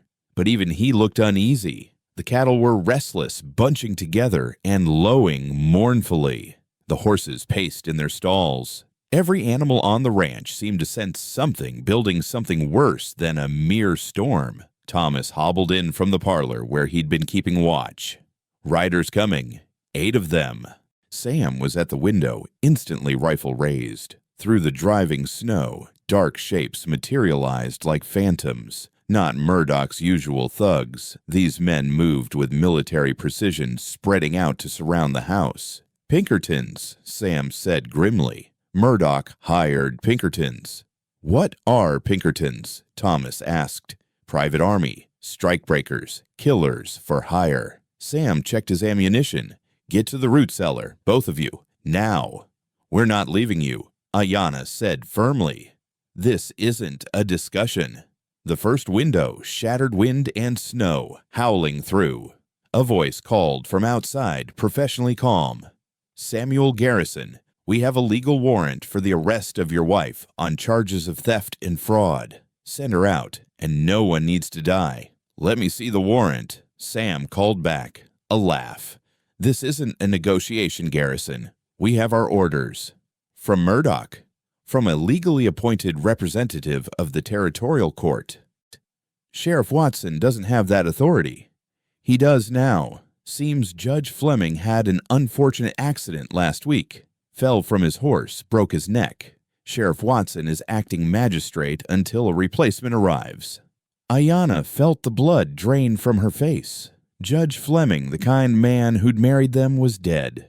Murdered, almost certainly. Sam's expression was carved from stone. "You come in here, you'll pay for every step in blood." Brave words from an outnumbered man. "I've been outnumbered before. Ask the 6 men buried on Miller's Creek." Silence. Then, "You have 1 hour to consider. Then we come in." Sam moved quickly, purposefully. "They'll attack from multiple points. Thomas, you take the back stairs, watch the upper windows. You see anyone climbing, you shoot. Don't hesitate." "Yes, sir."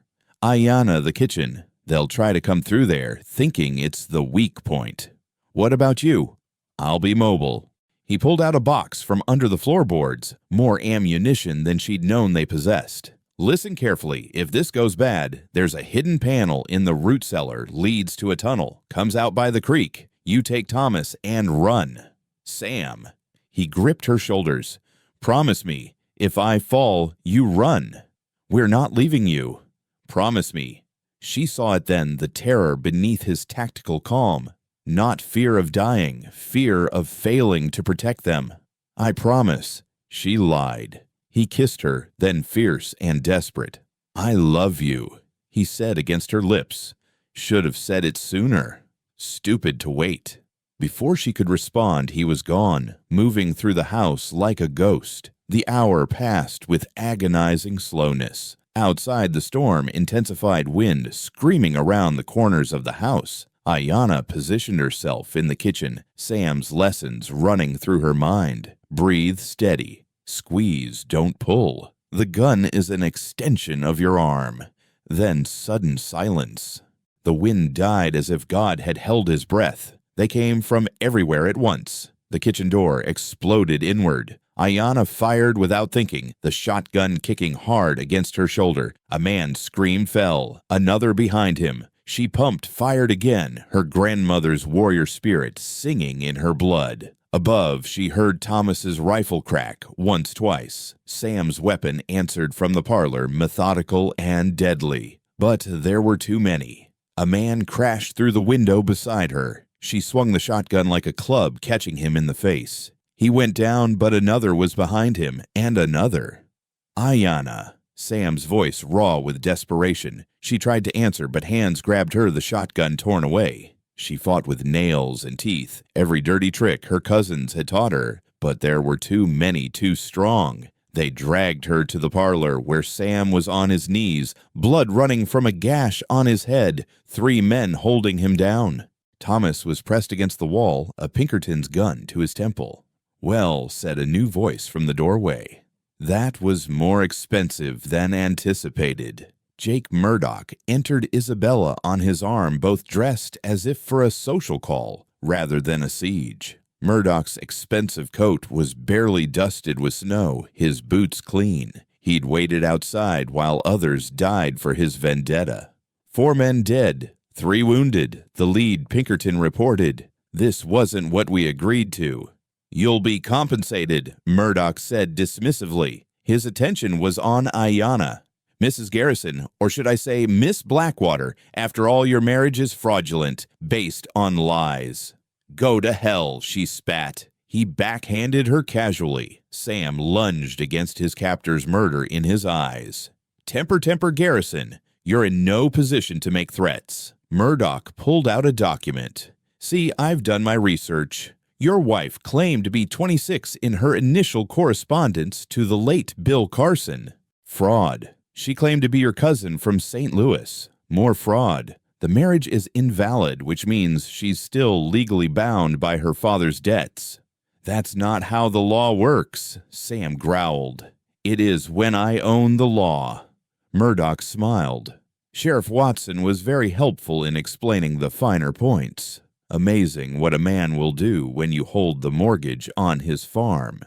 The federal marshal. "We'll find a tragedy when he arrives. How you went mad, killed your false wife and her crippled brother, then turned the gun on yourself. Shell shock from the war, everyone knows you're unstable. Why half the town has heard you screaming in your sleep." Isabella laughed, bright and cruel. "It's really quite poetic. The damaged soldier, the lying Indian, the tragic ending. They'll write songs about it." "Of course," Murdoch continued. "It doesn't have to end that way. Sign over the ranch garrison. Sign it over, and I'll let you live. You can leave the territory, start over somewhere else. And Ayana Thomas. They come with me. The boy to a nice institution back east. They do wonderful things with damaged minds these days. And Ayana, well, she'll work off her father's debt. With interest, it should only take, 10 years. Sam looked at Ayana, and she saw him calculating, measuring distances, angles, possibilities. "Don't," she whispered. "Please." "Touching," Murdoch said. "Love blooming in adversity. Isabella, doesn't it warm your heart?" "Makes me sick," Isabella said flatly. "Just kill them and be done with it." Now, where's your sense of drama?" Murdoch produced a pen and paper. "What's it going to be? Garrison the deed for their lives." Sam was silent for a long moment. Outside, the wind began to howl again, rattling the broken windows. "I'll sign," he said finally. "Sam, no." Ayana struggled against the hands holding her. "I'll sign," he repeated, "on one condition. You let me say goodbye to my wife." Murdoch considered. 1 minute. Try anything, and the boy dies first. The Pinkertons released Sam. He moved to Ayana slowly, every step watched by multiple guns. When he reached her, he cupped her face gently. Remember what I taught you, he said softly. About the Lakota words. She nodded, confused. He leaned close, whispered in her ear, but not in English.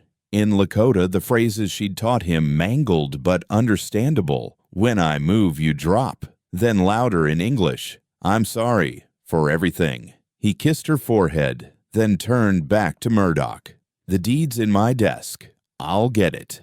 Slowly, Murdoch warned. Sam moved to the desk, opened the drawer. His hand emerged, not with papers, but with a Navy Colt, the one he'd kept hidden for 6 years, the one that had seen him through the war.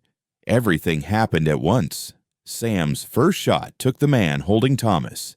His second caught the lead Pinkerton in the shoulder. Ayana dropped as he told her, rolling behind the overturned sofa as bullets filled the air where she'd been standing. Thomas, blessed brave Thomas, grabbed the fallen man's gun and fired at the lamp, plunging the room into darkness, lit only by muzzle flashes.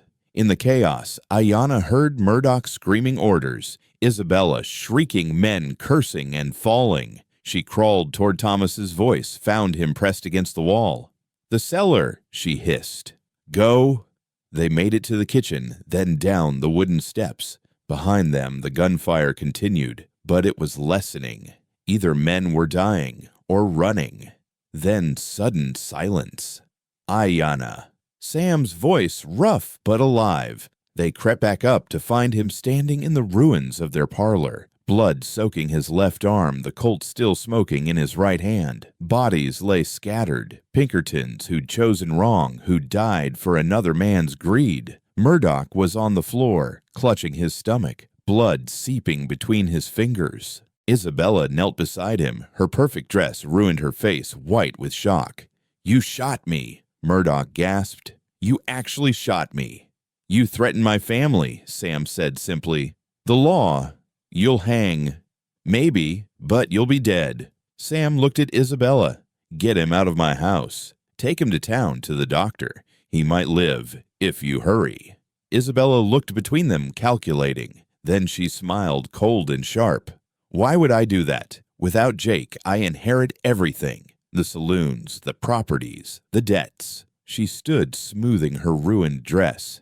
"Thank you, Mr. Garrison. You've done me a considerable favor." "Isabella," Murdoch wheezed. "Help me." She stepped over him like he was furniture. "I'll send someone for the body, eventually." She walked out into the storm, leaving Murdoch to bleed on their floor. "Please," he begged, looking at Ayana. "Please help me."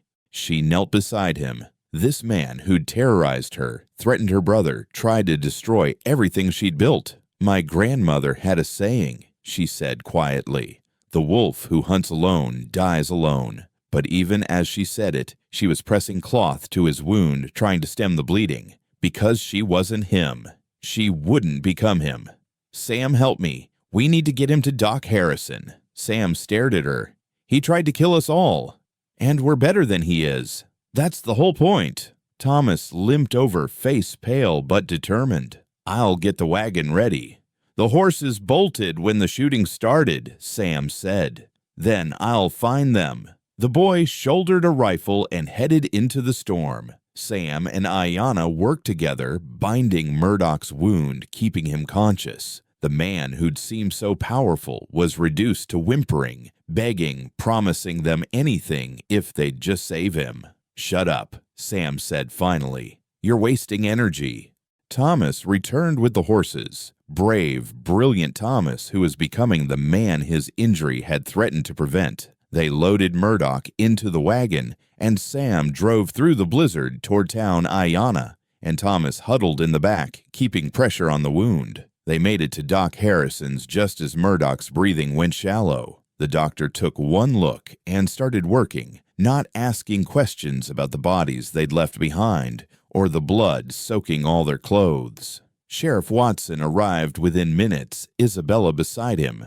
"Sam Garrison, you're under arrest for self-defense," Isabella interrupted smoothly. "Mr. Garrison was defending his home from armed intruders. I witnessed everything. Those Pinkertons Jake hired went rogue, tried to rob the ranch. Jake tried to stop them and was shot in the crossfire." Watson blinked. That's exactly what happened, Isabella said, steel in her voice. Unless you'd prefer I tell everyone about those bribes you've been taking, about the mortgage on your farm that Jake held, but I now own. The sheriff's face went through several colors before settling on defeated gray. Self-defense, of course. Isabella turned to Sam and Ayana. We're even now. Jake's debts against your family are void. The ranch is yours, free and clear, but I never want to see any of you again. She swept out the new queen of Murdoch's grimy empire. Doc Harrison emerged hours later, exhausted. He'll live, probably. The bullet missed anything vital, but infection's always a risk. Can we go home? Thomas asked, swaying on his feet. You can, Doc said, but I'm keeping Mr. Murdoch here. Under guard, Sheriff. Watson nodded grudgingly. They returned to find their home destroyed, but standing. The Pinkerton bodies had been removed. Isabella's doing probably cleaning up loose ends. The windows were shattered. Furniture splintered, blood-staining floors that had seen too much violence. But it was still home. As dawn broke, the storm finally exhausted, they stood in what had been their parlor. Everything they'd built over the past months was in ruins. We could leave, Sam said quietly. Start over somewhere else. Is that what you want? Ayana asked. He looked at her, this woman who'd become his salvation. I want to be wherever you are. Then we stay. We rebuild. We make this place what it was meant to be. A home, not a fortress. Thomas nodded. We're not running. Not anymore. Sam pulled them both close, his family forged in fire and blood and stubborn love. Then we rebuild, he agreed. Together. The federal marshal arrived 3 days after the shootout, finding a town transformed. Thomas Brennan, one of Murdoch's surviving men, had turned witness in exchange for clemency, revealing years of extortion, murder, and corruption. Sheriff Watson had fled in the night, leaving behind evidence of bribes and forged documents. Isabella Cruz had disappeared with Murdoch's liquid assets, leaving only his debts and a bitter, broken man recovering under guard. Marshal Coleman was a tall, weathered man with eyes that had seen too much. He sat in what remained of the garrison parlor, taking statements while snow continued to fall softly outside. 16 dead Pinkertons, he said, reviewing his notes. That's a lot of bodies, Mr. Garrison. They came to kidnap my wife and kill my family, Sam said evenly. I did what was necessary. Most men couldn't take down 16 professional killers. I'm not most men. Coleman studied him. No, I suppose you're not. Captain Samuel Garrison, decorated veteran survivor of Yellow River, defender of Peterson's Ridge. He pulled out a telegram. I contacted your former commander, Colonel Morrison. He speaks highly of you, says you saved his life twice. Colonel exaggerates. He also says you're the most dangerous man he ever commanded, but honorable, that you'd never fire unless fired upon. They fired first, Thomas said from his chair by the fire. His leg was healing well, and his mind had remained clear through the entire ordeal. I saw it all. They shot through our windows, tried to burn us out when Mr. Sam wouldn't surrender Ayana. Coleman nodded, making notes. Mrs. Garrison, you claim Jake Murdoch orchestrated this to collect on fraudulent debts. Not fraudulent, Ayana corrected. Real debts, but pursued through illegal means. My father did owe money, but Murdoch charged interest at criminal rates, then tried to force me into servitude to pay them. And your marriage to Mr. Garrison is real, she said firmly, taking Sam's hand. Whatever lies brought us together, what we have now is true. Coleman was quiet for a moment. Murdoch is asking for attempted murder charges against you, Garrison. He invaded my home with armed killers.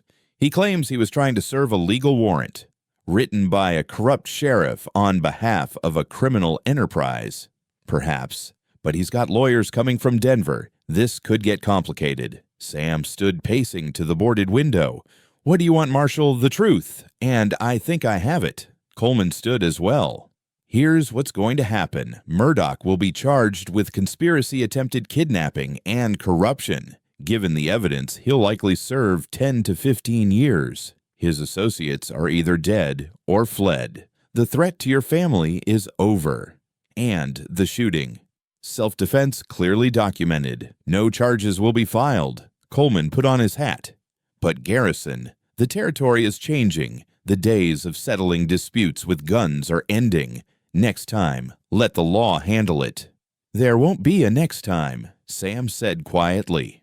I'm done with violence. After the marshal left, they sat in silence, the weight of recent events settling over them like dust. The house felt different, not just because of the damage, but because something fundamental had shifted. The siege was over, but what came next? We need help, Ayana said finally, to rebuild. We can't do this alone. People won't come, Sam said. Not after what happened. They'll fear us. Or, Thomas said thoughtfully, they'll respect us. You stood against evil and won. That means something out here. He was right. The next morning, wagons began arriving. First, the Pettigrews bringing lumber and nails. Then the Hendersons with glass for windows. Catherine Sullivan came with a crew of women armed with mops and determination. Mother sends her regards, Catherine said, directing the cleaning effort, and her apologies. She knew Murdoch was dangerous, but didn't act soon enough. She protected Ayana when it mattered, Sam said. Still, she feels responsible. Catherine paused in her scrubbing. She also wanted you to know, she's calling in favors. Murdoch's lawyers will find no friendly ears in any court in the territory. By the end of the week, the house was habitable again. Different scars remained in the wood, where bullets had struck. New boards showed against old where walls had been repaired, but standing strong. Doc Harrison visited daily, checking Thomas's progress and Sam's wounded arm. On one visit, he brought unexpected news. Murdoch wants to see you, he said. Both of you. Absolutely not, Sam said immediately. Hear him out. He's dying. Ayana looked up sharply. You said he'd recover. I was wrong. Infection set in. He might last another day, maybe two. The doctor's expression was grim. He's asking for forgiveness. Sam laughed bitterly. Forgiveness after everything he did. I'm not saying give it. I'm saying consider hearing him out. Sometimes dying men need to confess, and sometimes the living need to hear it. They went that afternoon against Sam's better judgment. Murdoch lay in the doctor's back room, gray-faced and hollow-eyed. The powerful man who'd terrorized the valley had shrunk to nothing, eaten away by fever and regret. You came, he wheezed. Talk fast, Sam said coldly. Murdoch's eyes found Ayana. Your father, he was a good man. The debt was real, but I made it worse. Kept adding interest fees. I wanted leverage for the land, Sam said. Yes, but also... Murdoch coughed specks of blood on his lips. I was jealous. You had everything I wanted, Garrison. Respect. Honor. People looked at you like you mattered. They looked at me like I was nothing. Money couldn't change that. So you tried to destroy us. I tried to take what you had. Thought if I owned your land, your wife, but it wouldn't have worked. Can't steal what makes a man respected. What do you want, Murdoch? Ayana asked quietly. Forgiveness. I know I don't deserve it, but... You're right, she interrupted. You don't deserve it. You terrorized my brother. You tried to destroy our lives. You burned out innocent families. I know all of it. And I'm sorry. God, I'm sorry. Sam studied the dying man for a long moment. I can't forgive you. Not yet. Maybe not ever. But I won't celebrate your death. That's all I can offer. Murdoch nodded weakly. More than I deserve. His eyes shifted to Ayana. The boy, Thomas. Tell him he was brave. Braver than grown men. He should know that. They left without another word. Murdoch died that night, taking his empire of vice with him. The saloons were sold, the debts forgiven, the corruption exposed. The valley breathed easier. Winter deepened, transforming the ranch into something from a fairy tale. Sam and Ayana learned to navigate their marriage not as a business arrangement, but as a real partnership. The walls between them, built from necessity and fear, slowly crumbled. One night, as they sat before the fire, while Thomas read aloud from one of Sam's books, Ayana realized the house no longer felt like a refuge or a fortress. It felt like home. "What are you thinking?" Sam asked, noticing her smile. "That we survived." "We did more than survive," Thomas said, looking up from his book. "We won." "No," Sam corrected gently. "We endured. Winning implies defeating an enemy. We just outlasted the storm." But privately, Ayana thought Thomas was right. They had won, not just against Murdoch, but against despair, isolation, and the wounds of the past. Spring came slowly, reluctantly, winter fighting to keep its grip on the valley. But eventually the snow melted, revealing green grass and wild flowers, life returning after the long darkness. Sam found Ayana in the garden. She'd started planting seeds with careful precision. "Corn," she explained, "the kind my grandmother grew." Thomas found seeds at the trading post. "Will it grow here? We'll see. Sometimes things flourish in unexpected places." He knelt beside her, helping to plant. They worked in comfortable silence, the sun warm on their backs.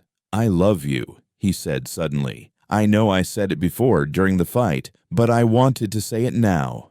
In peace, in sunlight." She looked at him, this complicated man who'd become her salvation, and she his.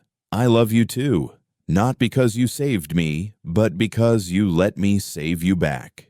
He kissed her, then soft and sure, tasting of promise and permanence. From the porch, Thomas called out, "The marshal's coming, and he's got company." They stood brushing dirt from their clothes to find Marshal Coleman approaching with a well-dressed stranger. "Mr. and Mrs. Garrison," Coleman said formally. "This is James Cartwright from the Territorial Governor's office." Cartwright tipped his hat. "I'm here on official business. The governor has been following your situation with interest. He's impressed by how you handled the Murdoch crisis." "We survived it," Sam said carefully. "You did more than that. You exposed a corruption ring that reached into 3 counties. The governor wants to offer you a position, Mr. Garrison, territorial marshal based here in the valley. The pay is good, and you'd have federal backing." Sam was quiet for a long moment. "I appreciate the offer, but no." Cartwright blinked. "No. May I ask why?" "I'm done with violence, done with wearing a badge or carrying authority. I'm a rancher now, a husband, soon, God willing, a father." Ayana looked at him sharply, and he smiled. "We were going to wait to announce it," she said softly, hand moving to her still flat stomach. "How did you know?" "You've been sick every morning for a week, avoiding coffee and crying at Thomas's poetry readings." His smile widened. "I may be damaged, but I'm not blind." Thomas whooped from the porch. "I'm going to be an uncle." Marshal Coleman chuckled. "Congratulations, both of you." Cartwright looked disappointed, but resigned. "If you change your mind, the offer stands." After they left, the 3 of them stood together, looking out over their land. The ranch stretched before them, scarred, but healing, like everything else in their lives. "What now?" Thomas asked. "Now we live," Sam said simply. "We raise cattle and children. We build something lasting." "And if trouble comes again?" Ayana asked. "Then we'll face it together, but I don't think it will. This valley has seen enough blood." As the sun set, painting the sky in shades of gold and rose, they went inside their home. Sam lit the lamps while Ayana prepared dinner, and Thomas set the table. Simple domestic tasks that felt sacred after everything they'd endured. That night, as they lay in bed together, truly together now, no walls between them, Sam traced patterns on Ayana's skin. "Are you happy?" he asked. "Yes." "Are you more than I thought possible? More than I deserve?" You deserve every good thing, Sam Garrison, and I'm going to spend the rest of my life making sure you believe that." He pulled her closer, breathing in the scent of her hair. Outside, an owl called, and the wind whispered through the new leaves on the trees. They had rebuilt more than just their house. They had rebuilt themselves stronger at the broken places, beautiful in their imperfection. And in the darkness that had once held only nightmares, they found peace. 5 years had transformed the Double Eagle Ranch into something neither Sam nor Ayana could have imagined during those desperate first days. The main house had been expanded with a second story necessary now, with 3 children running through its halls. The scars from the shootout remained. Sam insisted on keeping 1 bullet hole in the parlor beam as a reminder, but they were overwhelmed by signs of life children's drawings, Lakota beadwork photographs from town celebrations. This particular June morning dawned perfect, the kind of day Wyoming offered as an apology for its harsh winters. Today was special, not just the 5th anniversary of their wedding, but the dedication of the new schoolhouse built on land Sam and Ayana had donated at the edge of their property. "Mama Sarah won't give me back my soldiers." 4-year-old James burst into the kitchen, his father's gray eyes blazing with indignation. "They're not soldiers, they're dancers." Sarah, 2 years older and twice as stubborn, followed him in. "And they're having a powwow."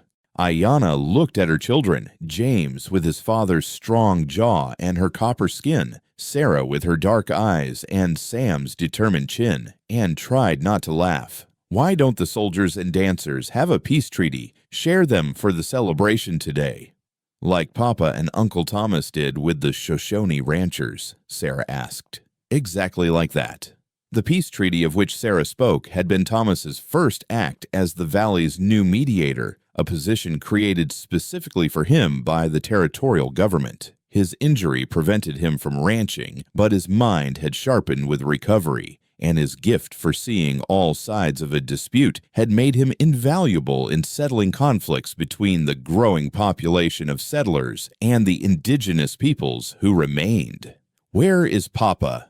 Little Benjamin asked from his high chair, more interested in mashing his breakfast than eating it. Helping Uncle Thomas set up chairs at the schoolhouse. Ayana answered, rescuing the bowl before it could tip. Sam entered at that moment carrying armloads of wildflowers. "For the beautiful Mrs. Garrison," he said with a bow that made the children giggle. "You've been spending too much time with Thomas and his poetry."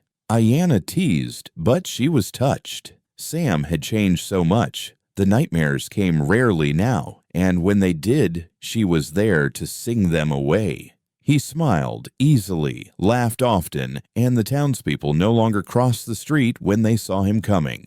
"The whole valley's turning out," he reported, stealing a bite of her cornbread. "Even got folks from the reservation. Your cousin Joseph brought his whole family." "And Mary?" Sarah asked eagerly. Mary Pettigrew, now Mary Blackwater, was her favorite person besides her parents, the teacher who would run the new school. "She and Thomas are arguing about whether to include traditional Lakota lessons alongside the regular curriculum." "Arguing or debating?" Ayana asked with a knowing smile. "With those two, it's hard to tell. But Doc Harrison is taking bets on when they'll announce another baby." The doctor himself appeared in the doorway, as if summoned by his name. "Sam, Ayana, might I have a word? Privately." They stepped onto the porch, concern flickering between them. "Is someone hurt?" Sam asked immediately. "No, nothing like that." Doc Harrison pulled out an envelope. This came in the Morning Post, from Denver, about Isabella Cruz. The name was a cold wind from the past. They'd heard nothing of her since she disappeared with Murdoch's money 5 years ago. Sam took the letter, read it silently, then handed it to Ayana. "She's dead," Ayana said softly. "Tuberculosis in a sanatorium in California." "There's more," Doc said. "She left something. For you." He handed over a second envelope thick with legal documents. Sam broke the seal and several papers fell out, along with a smaller personal letter. The legal documents were deeds to all of Murdoch's former properties signed over to them before Isabella's death. The letter was brief. I always knew how to recognize power when I saw it. You too had the real kind, the power to forgive, to build, to choose mercy when you had every right to choose vengeance. I couldn't forgive. Murdoch couldn't forgive myself. But maybe these properties can become something good in your hands. Don't thank me. I'm just returning what was stolen with interest. I see. My God, Sam breathed. This is half the commercial district in town. What will you do with it? Doc Harrison asked. Sam and Ayana looked at each other, a whole conversation in a glance. Give it away, they said simultaneously. Within a month, they distributed the properties. The largest building became a medical clinic where Doc Harrison could treat patients regardless of ability to pay. Another became a library that Catherine Sullivan had always dreamed of founding, and the last became a cultural center where both Lakota and settler traditions could be preserved and shared. But all that was still to come. On this perfect June morning, they gathered their children and walked to the new schoolhouse where the entire valley had assembled. The building was simple but sturdy, with large windows to let in light and a bell tower that would ring across the valley. Inside, 2 classrooms waited for the children who would fill them come September. Children of all backgrounds learning together. Thomas stood at the podium, still using his cane, but standing tall. Mary beside him, their 2 children in the front row. 5 years ago, Thomas began his voice carrying clearly. This valley was divided by fear, greed, and old hatreds. Today, we dedicate not just a building, but a promise that our children will grow up together, learn together, and build something better than what we inherited. He called Sam and Ayana forward. None of this would exist without these 2. They stood against darkness and chose light. They had every reason to become bitter, closed off, vengeful. Instead, they opened their home and hearts to anyone who needed help. Sam shifted uncomfortably at the praise, but Ayana squeezed his hand. We didn't do it alone, Sam said when it was his turn to speak. Every person here contributed. Every act of kindness, every moment of choosing understanding over judgment. That's what built this school. Reverend Pettigrew offered a blessing. His wife led the children's choir in a song that was half hymn, half Lakota chant. Something new, something uniquely theirs. Then the celebration began in earnest. As the afternoon wore on, Ayana found herself standing apart for a moment, watching the scene. Sam teaching a group of boys, both native and settler, how to rope cattle. Sarah and her cousins performing a dance that borrowed from both traditions. Thomas and Mary arguing good-naturedly about lesson plans while their children played at their feet. Margaret Sullivan approached older now, but still formidable. You've done well, she said simply. We all have. No, you and Samuel transformed this valley. You took the worst thing that could happen and turned it into this. She gestured at the celebration. That takes a special kind of strength. Or stubbornness, Ayana said with a smile. That too. Margaret was quiet for a moment. I owe you an apology. When you first arrived, I saw you as a problem to be managed. I was wrong. You protected me when I needed it most. That's all that matters. Still, I wanted you to know. Margaret moved away, back stiff, but eyes warm. As the sun began to set, Sam found Ayana sitting on the schoolhouse steps, Benjamin asleep in her arms. Tired? He asked, settling beside her. Happy tired. They sat in comfortable silence, watching their older children chase fireflies that were just beginning to blink in the gathering dusk. Do you ever think about how different this all could have been? Sam asked.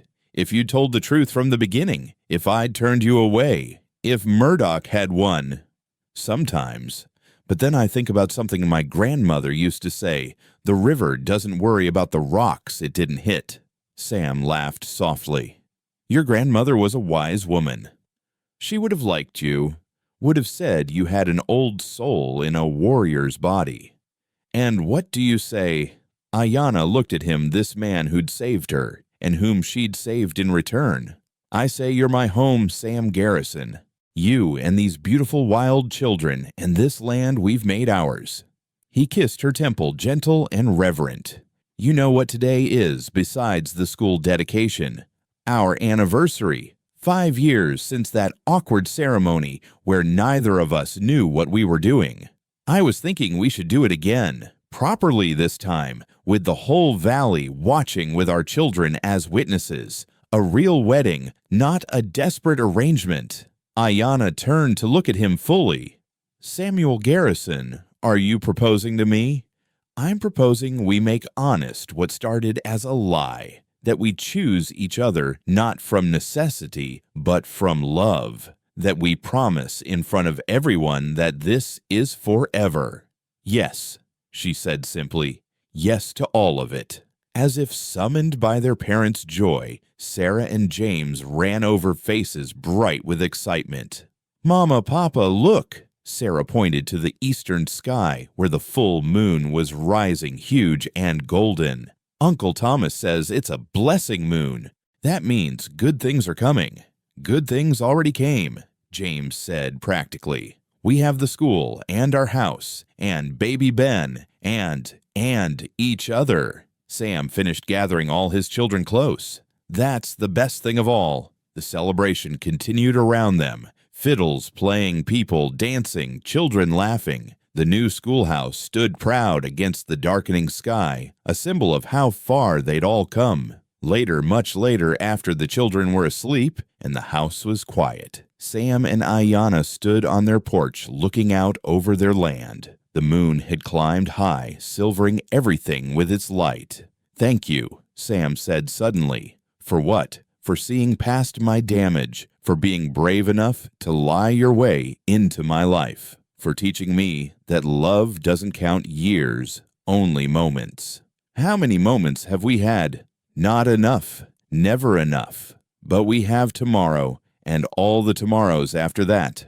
She leaned into him, feeling the solid warmth of his presence. "Then we'd better make them count." "Every single one," he promised. A coyote called in the distance, answered by another. The wind carried the scent of sage and possibility. And on the Double Eagle Ranch, 2 souls who'd found each other through deception and desperation stood together in truth and love, proof that sometimes the best stories begin with the worst lies, and that broken people can build something whole. The territory would become a state soon. The railroad would bring more change. Their children would grow up in a world different from the one that had shaped their parents. But here, now in this moment, everything was perfect. "I love you, Ayana Garrison," Sam whispered into the night. "And I love you, Samuel Garrison, today, tomorrow, and all the days were given."